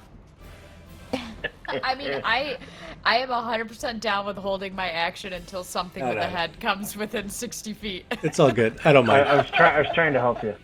I can hear the head on the ground yelling, "No, not there, you That fool!" right, right. Yeah. That's why I was like, if the head was way back, but no, that's fine. I don't mind. Okay. Hey, it's an honest question, okay? Honest question. If you hadn't asked, I wouldn't have thought anything of it, to be honest with you. Well, he's a... Ooh, he succeeded. See, there's the answer. There's the answer. Alright. I'm gonna hold off on anything else.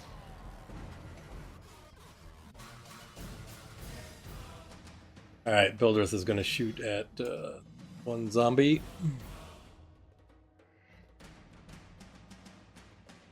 I have that coded right, but that's what I put in for right now. Till I figure it out.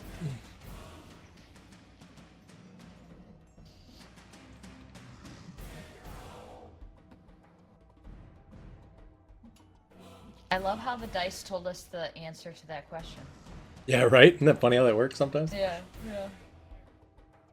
Gosh, they're so close to your circle.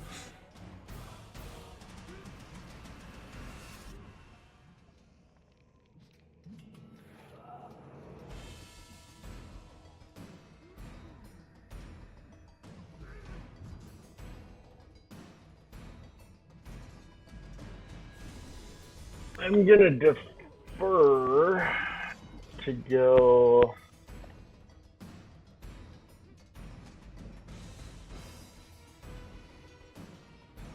What initiative do you want? Can you move me up to that other spot? I'm gonna move up there. Oh, you're gonna. Okay, got it. Yeah, I'll take it. I'll move up to there. Oop.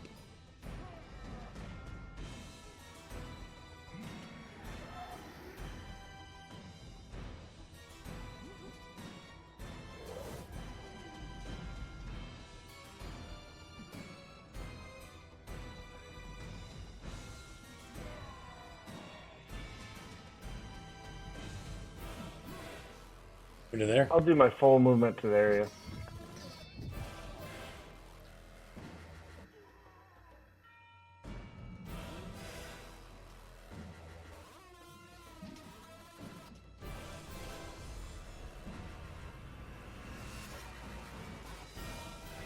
Can I go after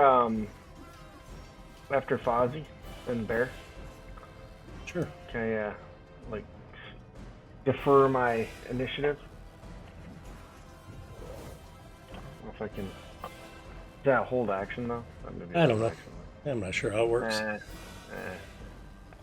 Let me go back to the top here though. You can put me back on the top if you want. I'll just wait. No. I don't. It doesn't matter to me. 8. All right, so he kind of bangs into the one up at top and doesn't really move. Lillaby. Need a fireball.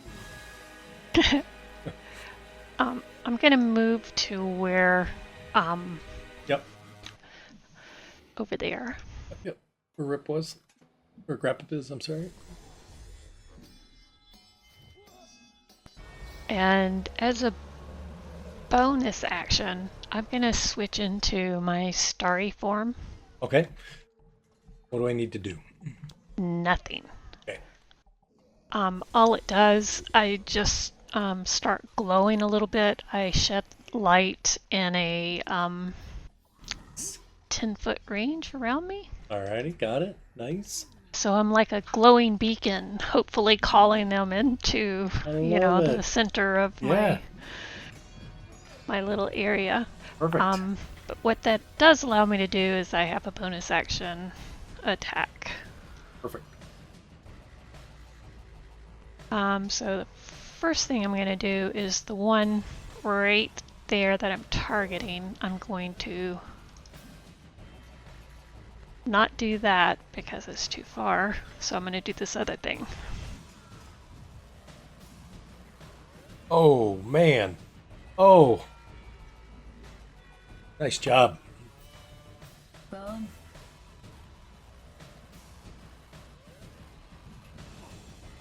Which one was it? 10?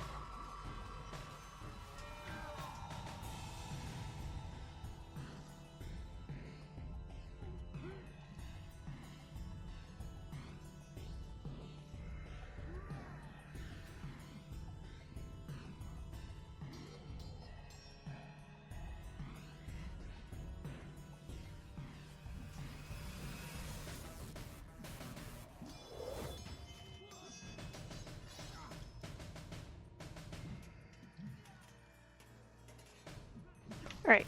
How many did he go? He went 1, 2, 3, 4. I think. Looks like where you want the circle? There. It was there. right there. It was right Right there. under Rip, I believe. 1, 2, 3, 4, 5. More than half of that one square. All right, so he takes 2d4 for each step.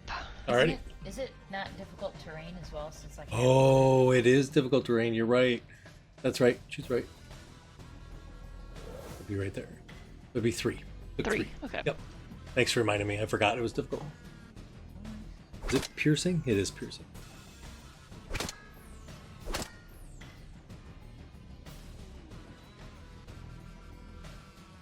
Nice.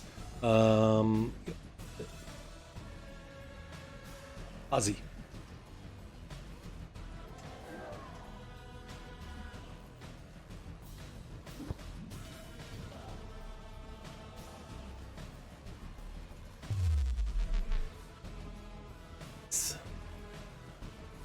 As a bonus action, I'll move my hunter's mark over to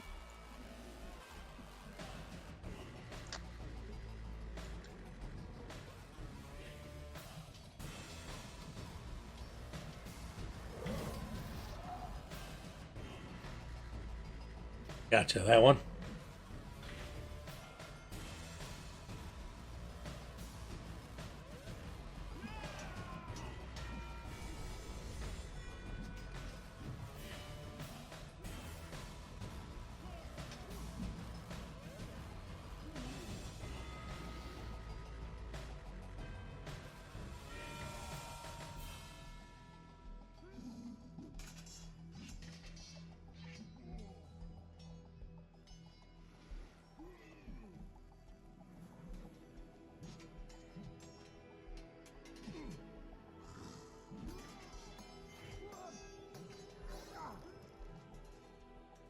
Anything else, Fozzie? I can't see that the hunter's mark went on anybody.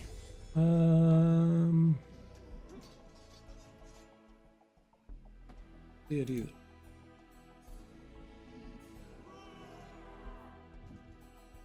Trying to put it on number 1. I don't think you have him targeted. I'll try it. There you go. Nope, that went on. Nope, that was Lullabies. Sorry, I hope that didn't confuse anything. I was That just confused me. Get it, Fozzie, or no?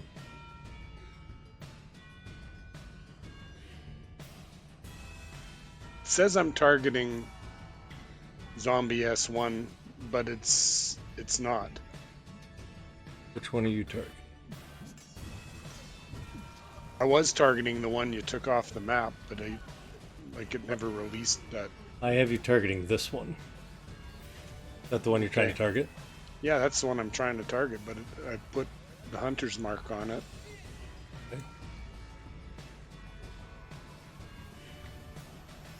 And I it think didn't go. Oh, there it is. Yeah, I think it's on there now. Yep.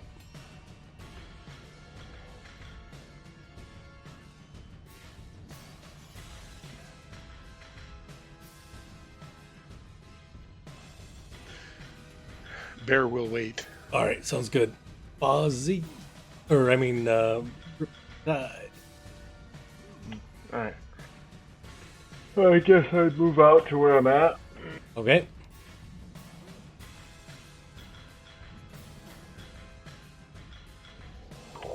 I'll expend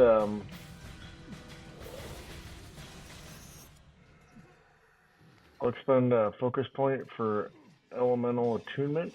So for 10 minutes I get elemental attacks. It adds so I can do different damage types when I hit things, and I can Nice. hit up to adds 10 feet to my range. So I can hit a ways out.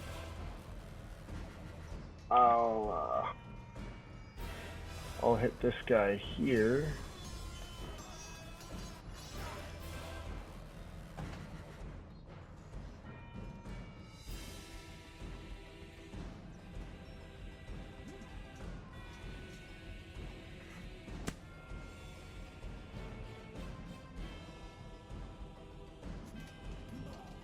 So when I hit, I can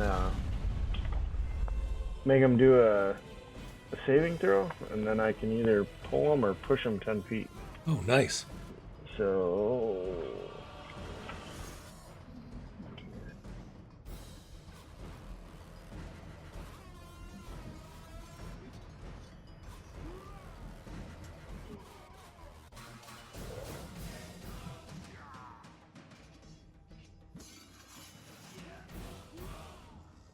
so he succeeds.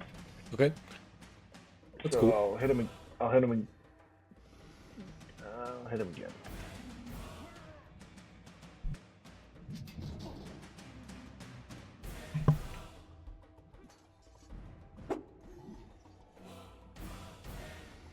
All right. All right.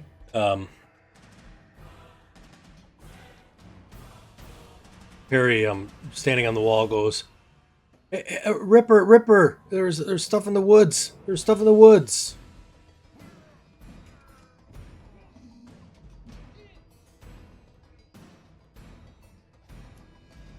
Drop it. I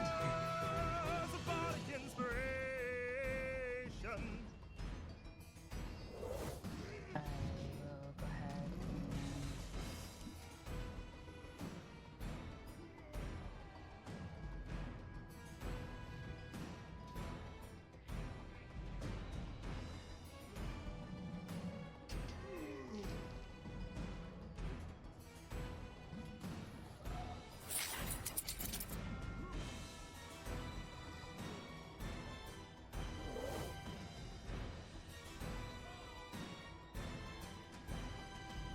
Bardic Inspiration on the attack.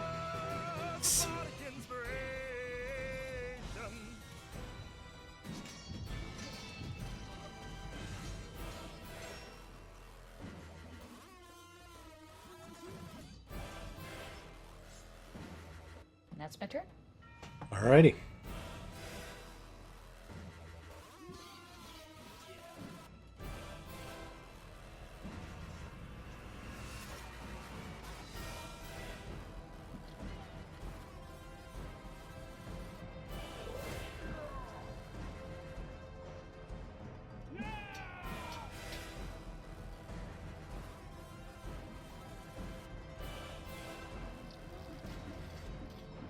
Durst goes, "Get the hell out of there! What are you doing?" Oops, he would shot. I would have had him. I didn't mean to fast forward. Go ahead.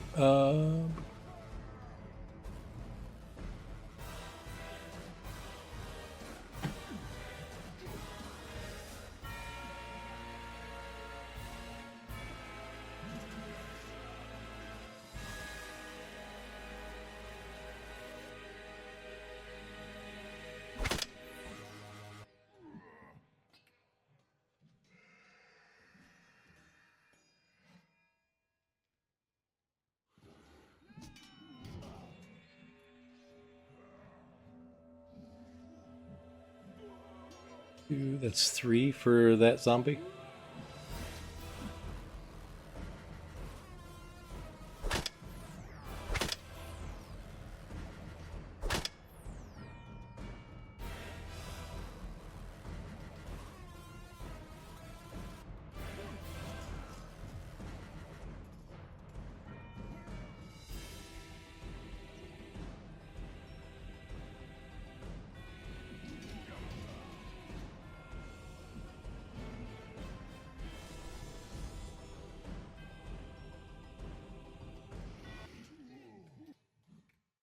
Ooh, I was digging that music. Oh, there it is. It's back. Oh, That's that weird thing where it kind of goes back and forth. 1, 2, 3. He moves 4.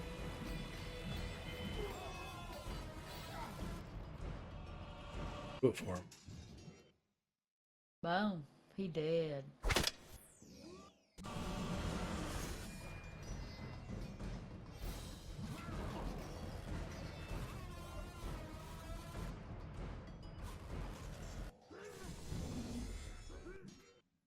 There.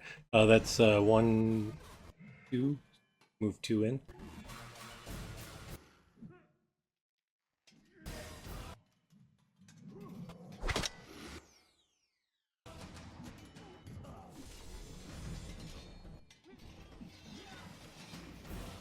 Willoughby.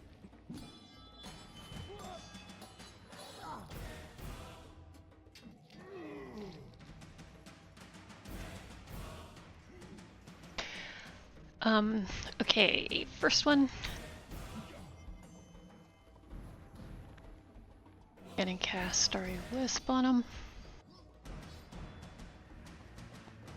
And I'll cast my archer for him at him.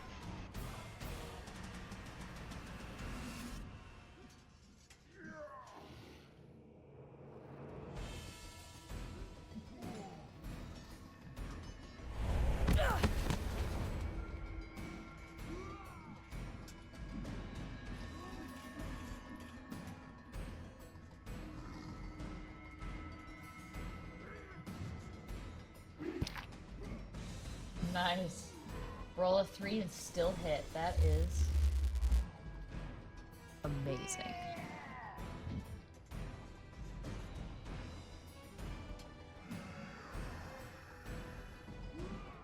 Bear is still waiting.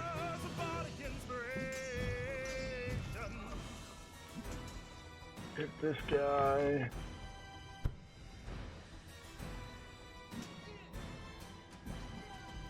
Oh, I love the flamey dice. Yeah, that looks awesome. Yeah. See if I can push him. Alright, I'll push him 15 or 10 feet away from me.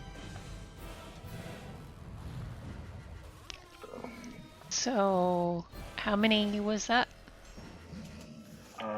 2. Nice. I'll hit him again. With my bonus action.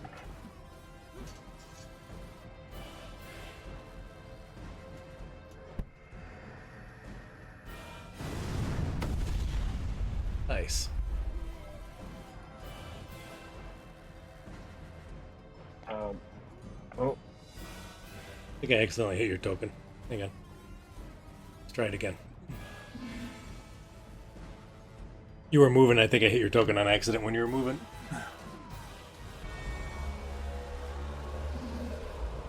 wait, I'll move to there.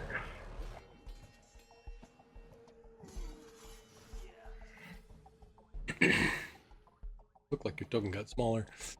All right. Everyone goes, nice work, Rippy!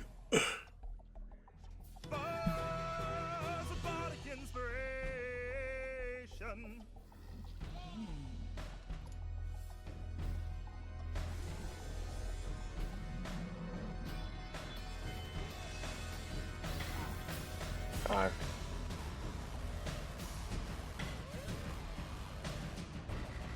Okay. For now, I'm holding on.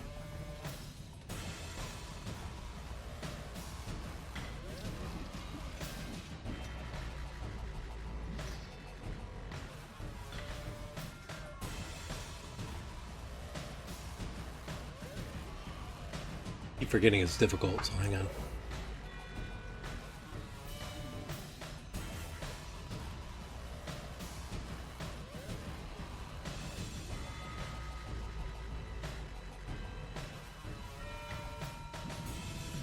Would be 1, 2, 3, 4.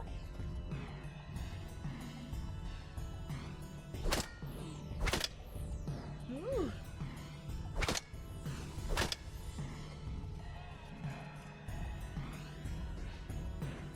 That one got any.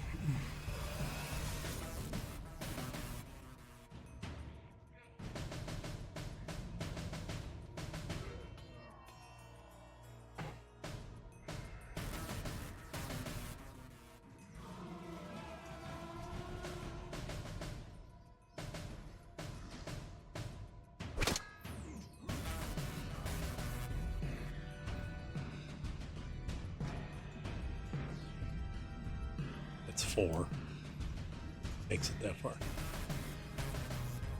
4? Yeah, you won't make it that far.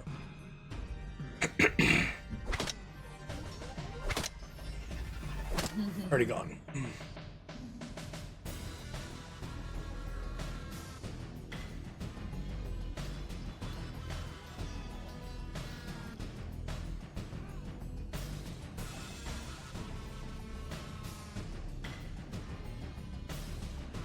Just one.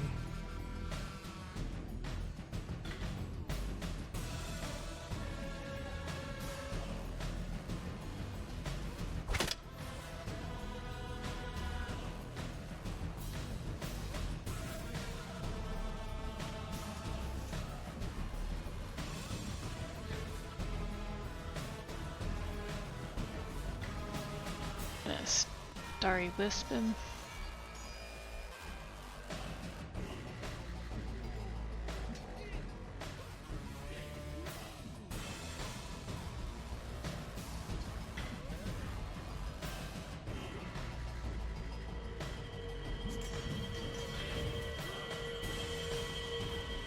As a bonus action, I'll move my hunter's mark.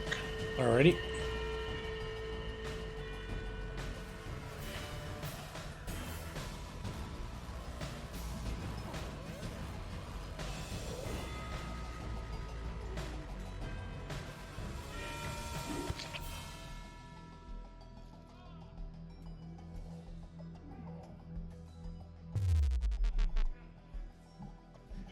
Nice. Bear's gonna move down to that spot just on the other side of that ghoul Yep. that's beside. Got it.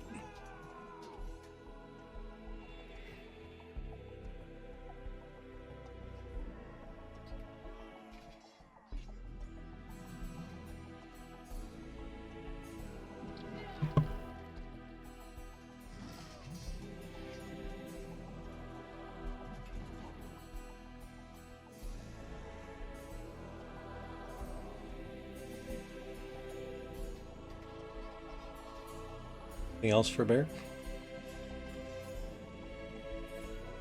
He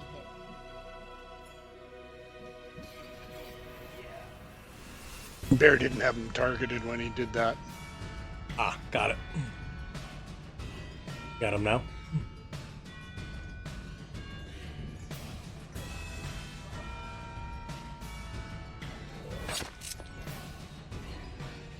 And then Bear will move back up on the barricade. Alrighty, sounds good.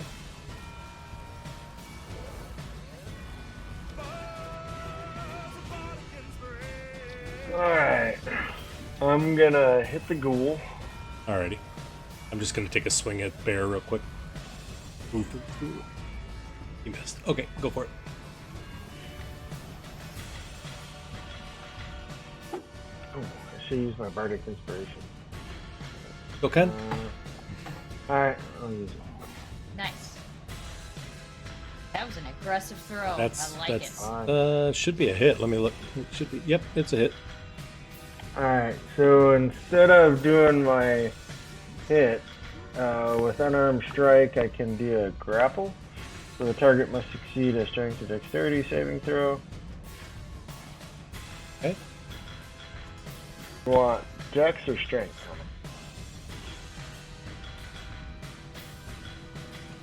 Whichever. Whatever you want. Oh, I get to pick? I don't care. You pick. I don't care. I picked strength. I figured Perfect. he succeeds. So. Sounds good.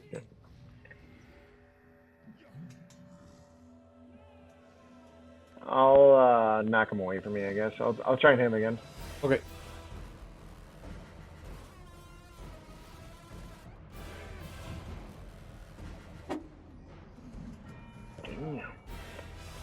Alright. I'll just move. He's already used his reaction, so. Yep, he did.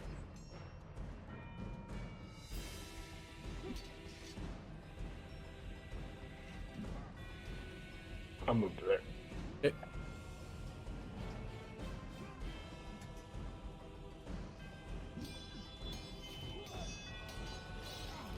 Barry's like, Rippy! Rippy! Come back! You're gonna be okay! He jumps over.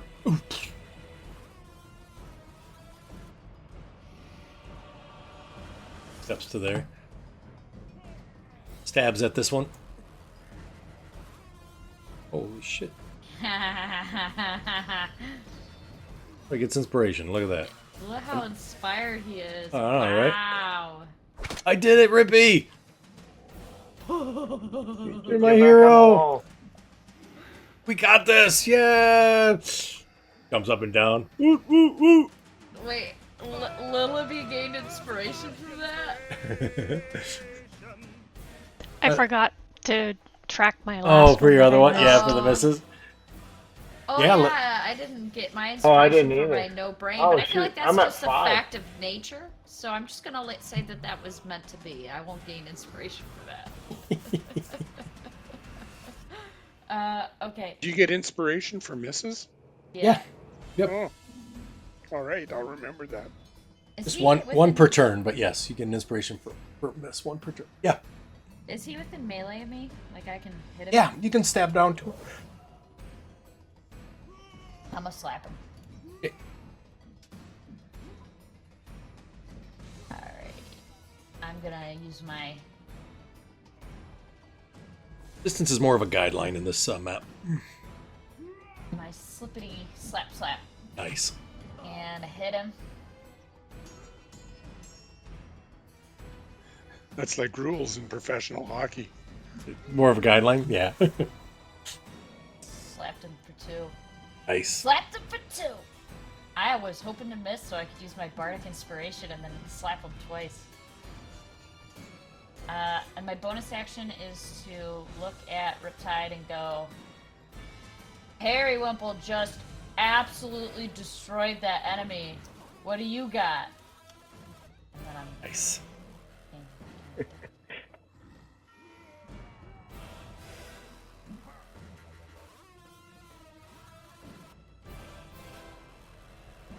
All right.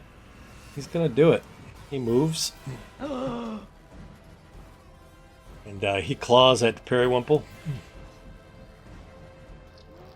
Misses Perry, and then he let's takes a have bite. Matrix style. Matrix style. Brains. Perry. Perry's like, Perry. you stinky. You stinky. Oh, no. Ooh. Ouch. That hurt. Bit me. Bill dressed like you. Perry, get... Steps down 5, 10. Look, Perry, get over it. Starts climbing down the ladder. Gosh. Perry! Get over here. Looks around. Jumps down. Come here. What are you doing? Pulls out a club.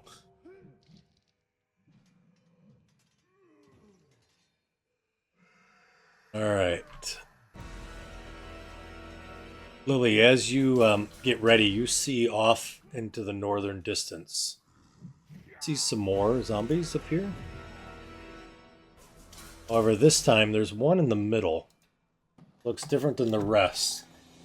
You see a lone undead shambles slowly out of the darkness, its white eyes staring dully past the flickering torchlight.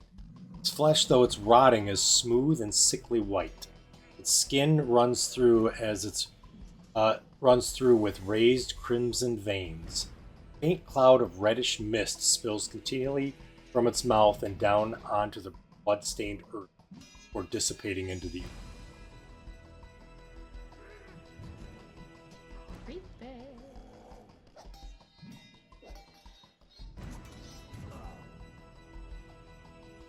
That does not look good.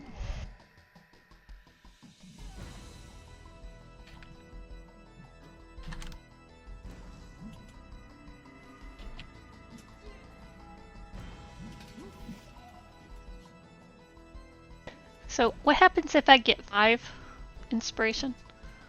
You can use it as an advantage. Well, technically, we're supposed to do something else, but we'll just use it as an advantage.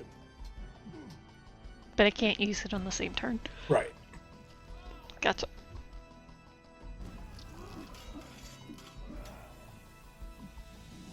Ozzy.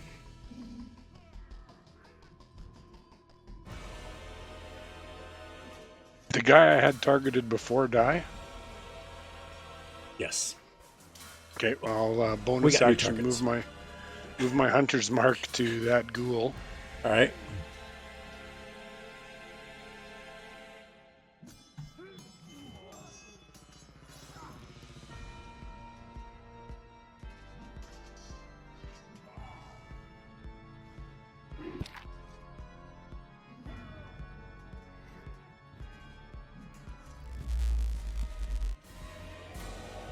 Yeah.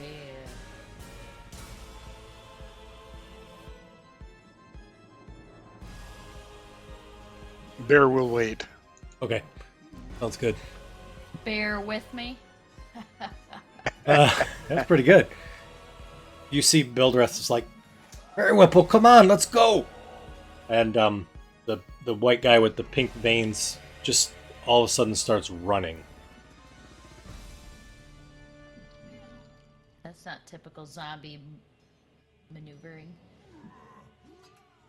Bilderoth sees him coming running towards him, and Bilderoth is like, What the hell is this? He brings up his club towards him. As he does, you see the creature's running, and you can see this red sort of mist coming out of his mouth. As he gets up there, he tips his head completely back. His head goes straight up his mouth and just vomits this mist that goes... There's a whole cloud of pink mist comes out at 30-foot radius. Ugh.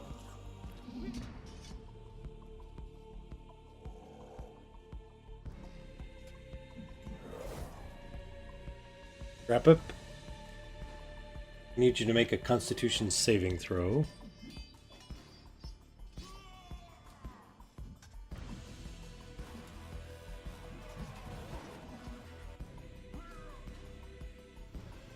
What'd you do? Got a 5. A 5. Stick with that? I only have 1 point of inspiration, so I don't know. I guess I'll use my bardic inspiration, but I don't have anyone within melee to use my Okay. little thing. But what does 1 point of inspiration give me? Is it just like a plus Give a one? +1. Yeah, gives you a +1. Alright, I guess I'll do the +1, Alrighty. and then I can roll my bardic inspiration. Oh, it was on a 6. Alright, so that So gives it's you a 9. 9 total. Alright, gotcha. So it's a 12 that you needed. Oof. I'm going to roll for the other ones here. Alright. Comes damage. Alright, so you'll get 9 damage. As that happens, you see,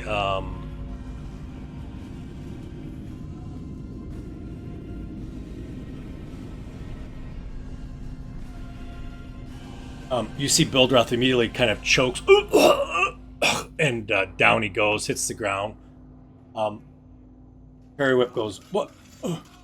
Bildroth! Bildroth!"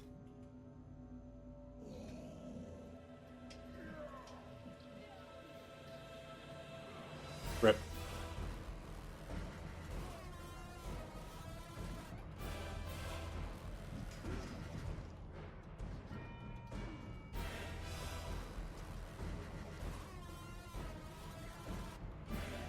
Do I get inspiration for having failed that? You do get an inspiration point. Yep. I'll move to there. Let's see how close I get there. Harry gets half damage.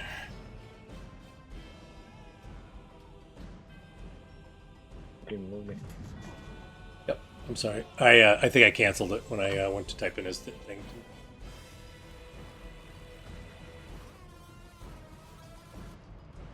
Move to there.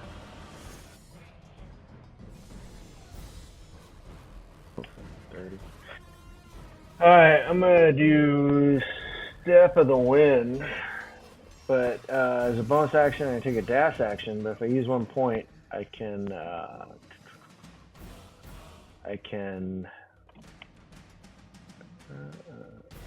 no, I'll just dash.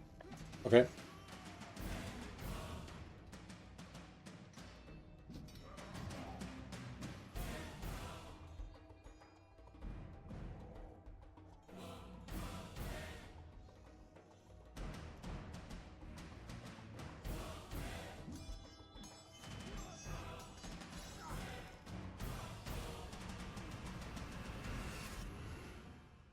I guess I'll go right there. Okay. Yeah, I'll go right there.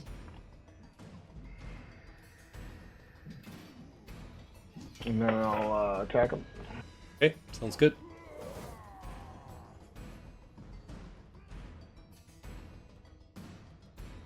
Ooh, that's not good. You have any weapons? No. All right. Throw your hands.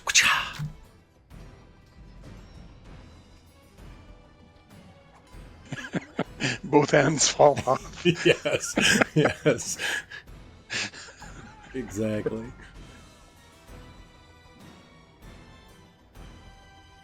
All right. You couldn't have asked for a better fumble. Right? Periwimple runs to there. The ghoul will take an attack of opportunity. Ghoul's dead. Oh, never mind. Skip the ghoul. Thank you. Appreciate it. Periwimple runs to there. Takes a stab. I mean, was he ever alive? Oh no. Ghoul's deader. Ghoul is deader. Periwimple in his fury not only stabs the ghoul, but stabs himself. Uh-oh.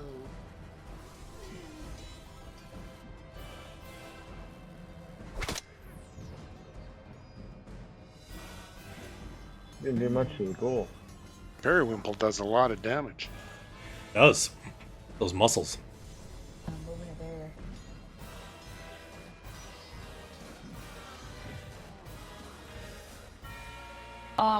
Getting off this barricade, I say as I jump down and run into the fray. And I'm going to action.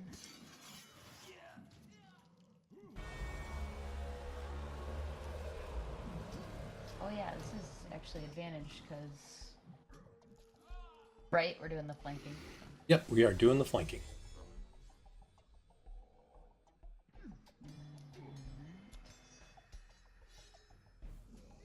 And then bonus action.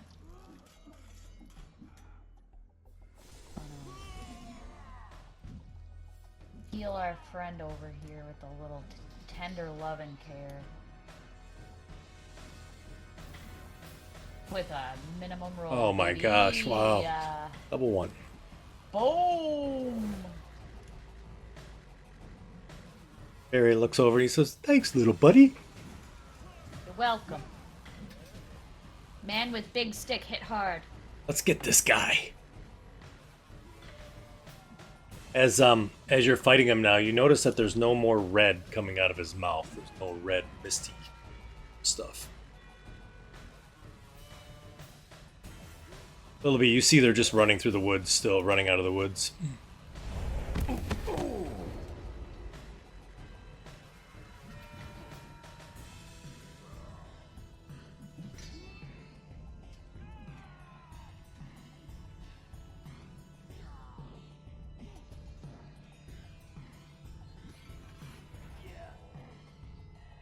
I'm gonna step so that I can get a unimpeded view Yep. of that zombie. No problem. You're above him too, but yep, not a problem. Okay, good. And I'm gonna cast Guiding Bolt on him.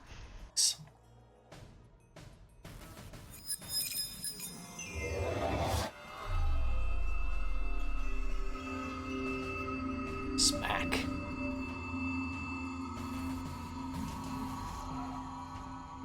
And as a bonus action, I'm gonna use my archer form.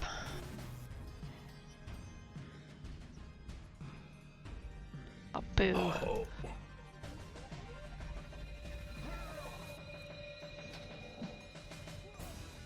So does, after guiding bolt, does it still give advantage on the next attack? No, I did it backwards. I shot my my archer after, Oh, so I okay. got the advantage. Yeah, no worries. So I'll move 10 feet over so I get a better view without having to shoot through parry. Okay. Again, you're up on the roof, but yeah, I appreciate you guys thinking about that, but thank you. Yep, you're good. Yep, that's a good shot.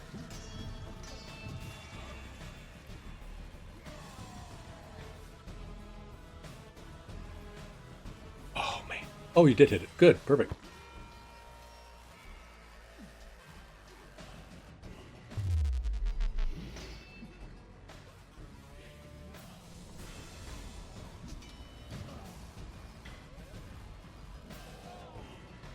That's really cool. Your longbow does force damage.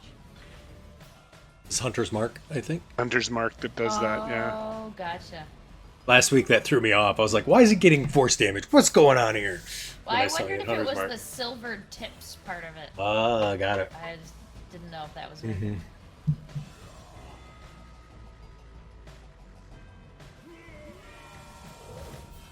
I decide to send Bear down. Got it. There he goes. That was his common item that he asked for. It was a silver item.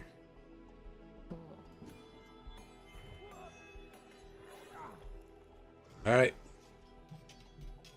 In the thick of it now. And he ran more than 20 feet, so he gets Yep. an extra D6. He does. So there's a way, if you double click on that, it should apply it to it. Yep, there you go. And also, the zombie will be prone.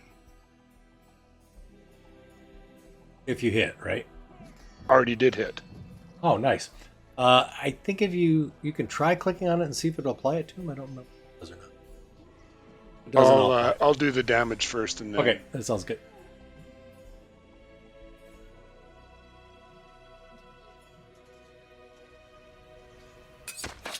All right, that worked well. Good. Let's see if the prone goes on him.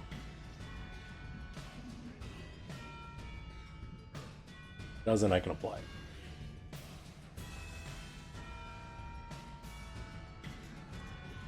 Yep, it did.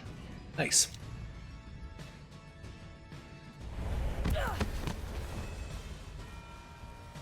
All right. Man, he's got all kinds of targets.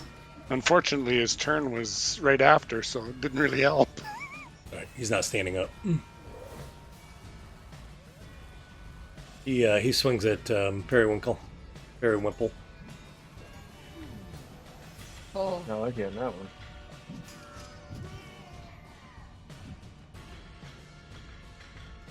Rip. Hit this guy.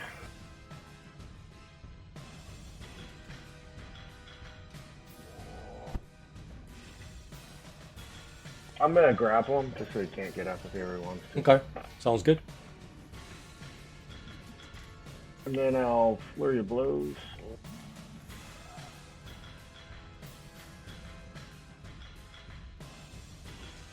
So you got him scissored, right? And you're punching him in the head. Love it. WWE style, I like it. You got an inspiration from that too, by the way.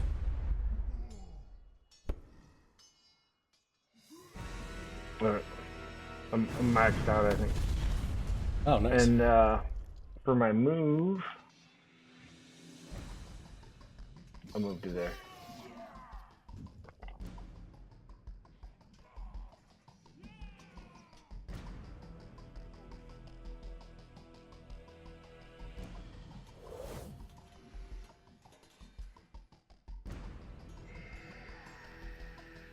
All right. Ignore that roll because I didn't target anybody. All right. Next, grab it.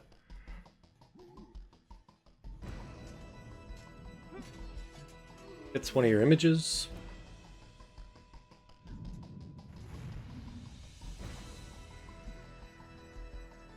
Attacks again.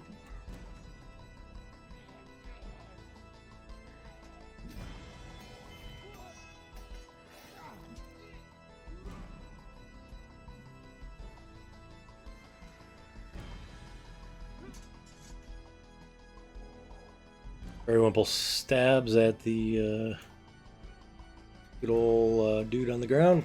Hits.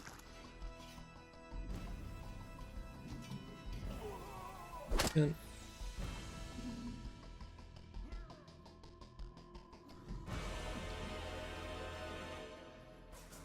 grab it.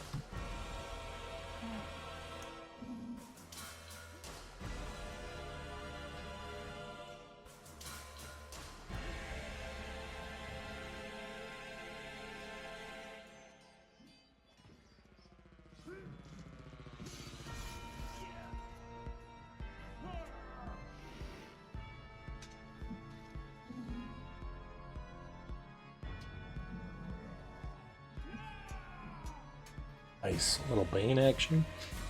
Like it.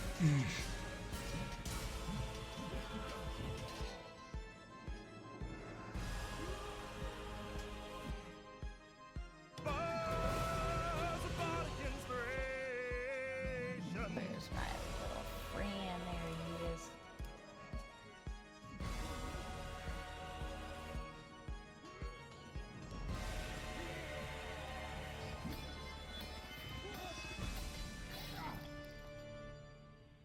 Don't. Am I concentrate? Let me see if I need to set concentration on myself. This is. And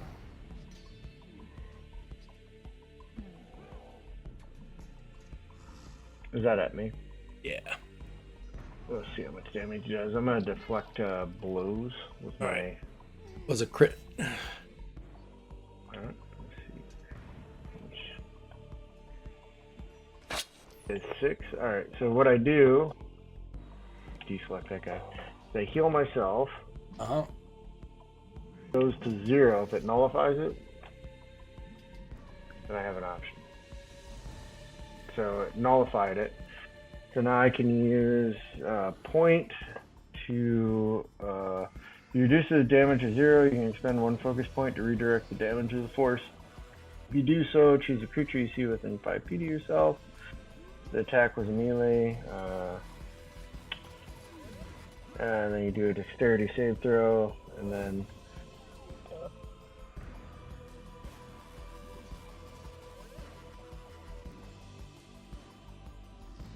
You have yourself targeted too. I don't know if you. did he fail? That's the important one. He succeeded. Alright. Cool. That's it.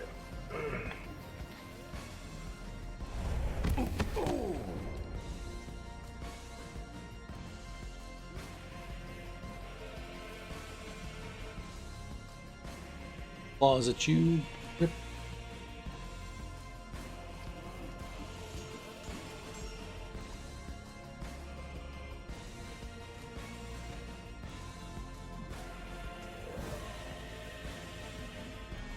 Willoughby. So the other zombie is on the ground, right? Z is on the ground, yes. Okay. And shooting ranged at them on the ground is disadvantage. Gotcha.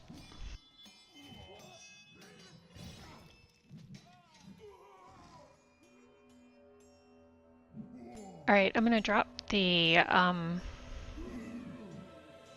spike growth and cast Moonbeam. Nice. Great spell.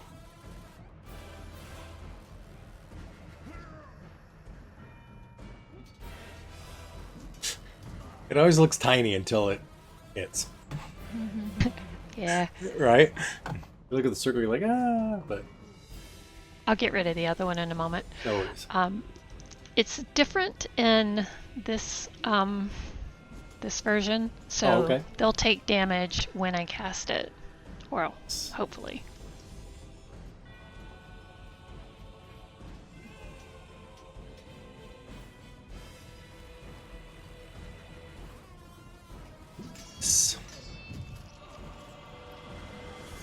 And I'll use my Starry Form on the closer one.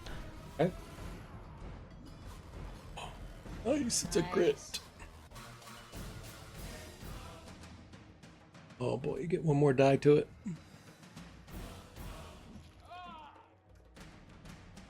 How do I do that? So you're gonna grab your dice and then you're gonna right click once. And you'll then drop it on them. That's the. Yep, there. Nice. All right, Fozzie. Sorry, we're running a little bit late. Apologize, everybody.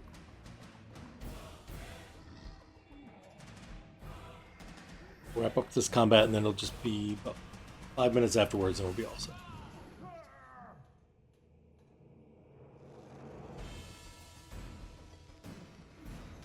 I moved back up to the top of the roof.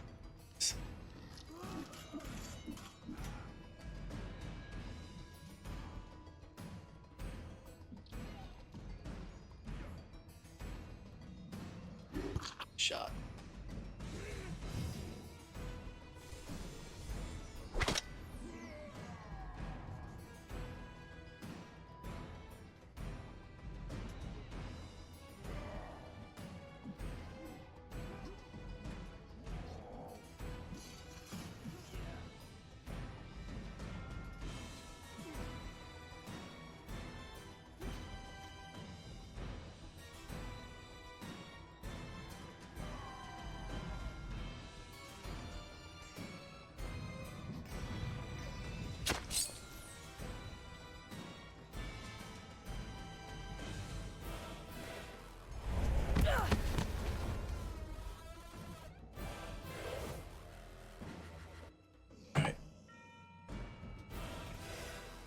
Swing at the old scissor leg guy that's got him. Oh my god, he failed. Look at this. Fumbled. Can't move. Really can't move.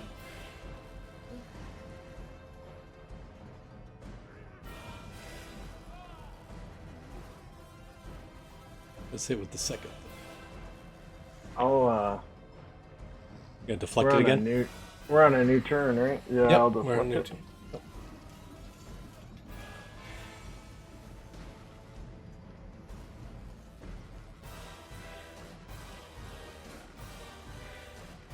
That's all I can do. I can't do the other thing.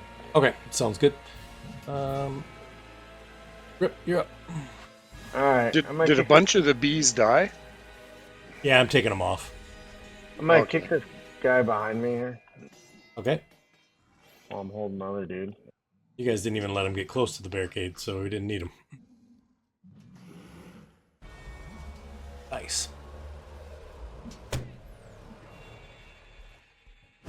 And then I'm gonna drag that zombie over into this moonbeam. Oh, okay. So I'm gonna drag him behind me. This one? Oh no, sorry, the crimson. I have the crimson one. I have him grappled. Yeah. Gotcha. I'll drag him over there. And then I'll hit him. Got it. It's not going to matter.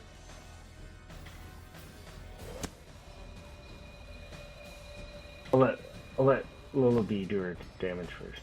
I already did. Oh, she did already? Okay. Oh, okay. Yep, it did apply.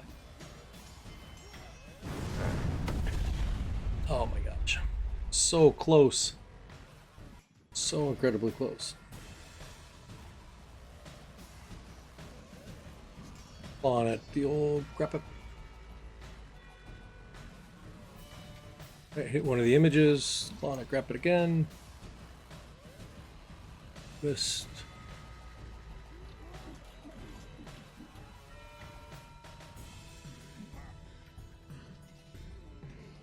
Wimple steps in.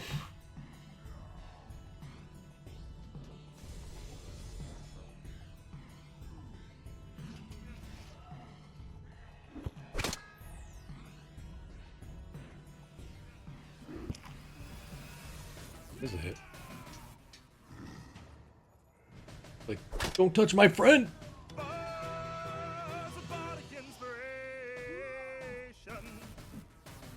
Grab it. Did we skip Bear and everybody? No, we didn't, did we? No. Want to be sure. Oh, Bear went. Okay, good. I'm just preparing for his next move. I see that. I know. I'm getting. Yeah. Move it. Where are you going? Grab it.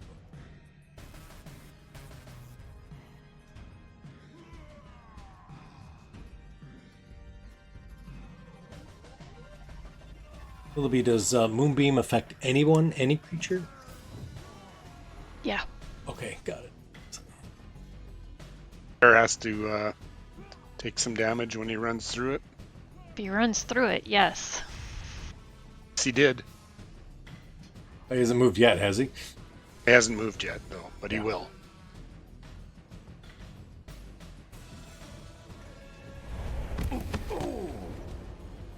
Alright, he ain't staying. well, he succeeded. Alright, he ain't staying. He goes out staring. Bear won't go that way then. Yeah, he moves staring at the beam like, what the hell was that? Right? And then he's going to attack. Oh, he takes half as much damage. Okay, sorry. He's like, he's still getting out of the beam. He's like, I ain't getting in that thing. Oh. That should be half. Alright, got it. Yeah, it did. Okay. Did? Okay, cool. Willoughby. I think she can move it, though. Can't you move the beam? I can't. What? You're not able to move it? That sucks. I said you I can. can't. Oh, yeah, I was going to say, I thought you could, yeah.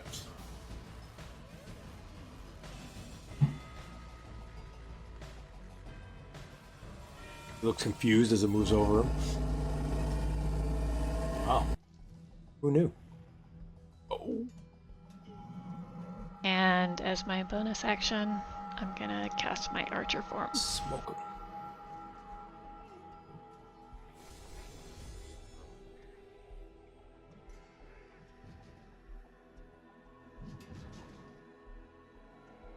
Ozzy.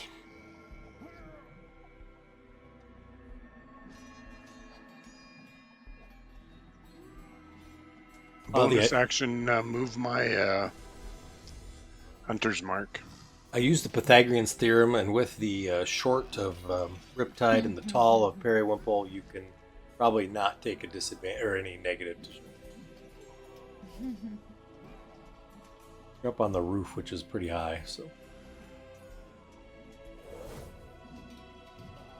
Guess. Oh yeah, you did hit him. Good. Oh my god, that's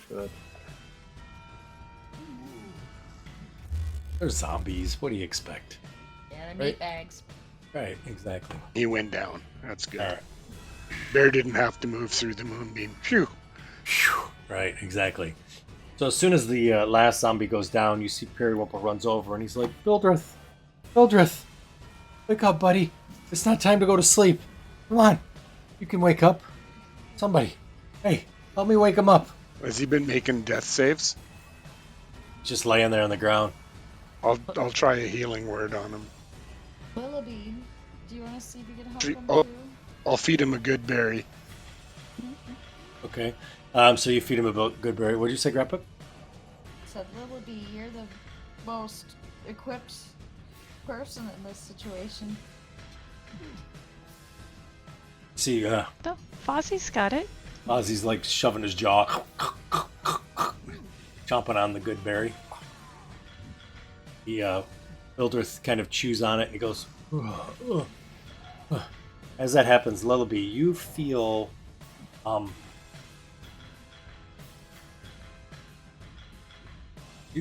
you don't feel, you see off into the distance, just above them, what looks like a small dark silhouette that plunges through the sky above you.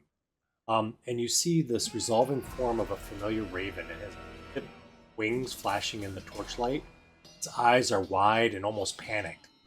Urgent, desperate shriek sounds repeatedly from its open, wide beak as it circles around your head. It sort of grabs onto your sort of cloak or the top of the cloak, gently pulls at it and pulls away. It continues to shriek and shriek at you. I'll cast Speak with Animals. Really?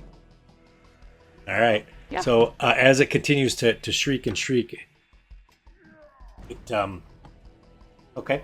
So you cast with animals. So they're down there working. Bildrith looks to you, Fozzie, and he says, "What was that?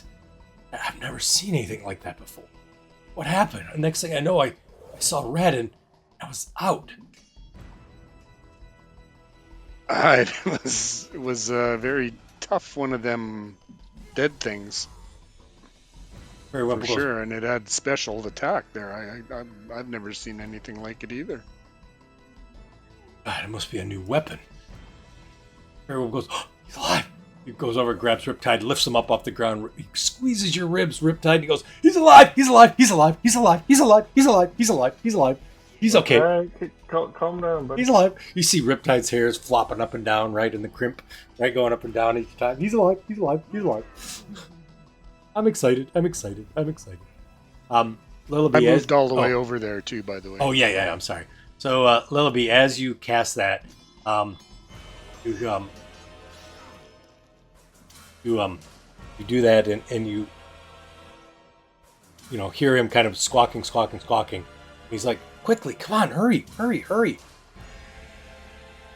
Where? Where are you taking me? What do you want? Suddenly, you see the raven looks at you. Its eyes are wide. He goes, "Oh, hello? How do you understand me?" I know how to speak with animals. Tell me, why do you need me? Hey, name's Muriel. This is disturbing to me. Quickly, Ismark's in trouble. We need you in the center of the town. Hurry, quickly, the barricades have been breached. Bring your friends. Okay. And I'll shout down to everyone. Ismark is in trouble. They breached the barricades.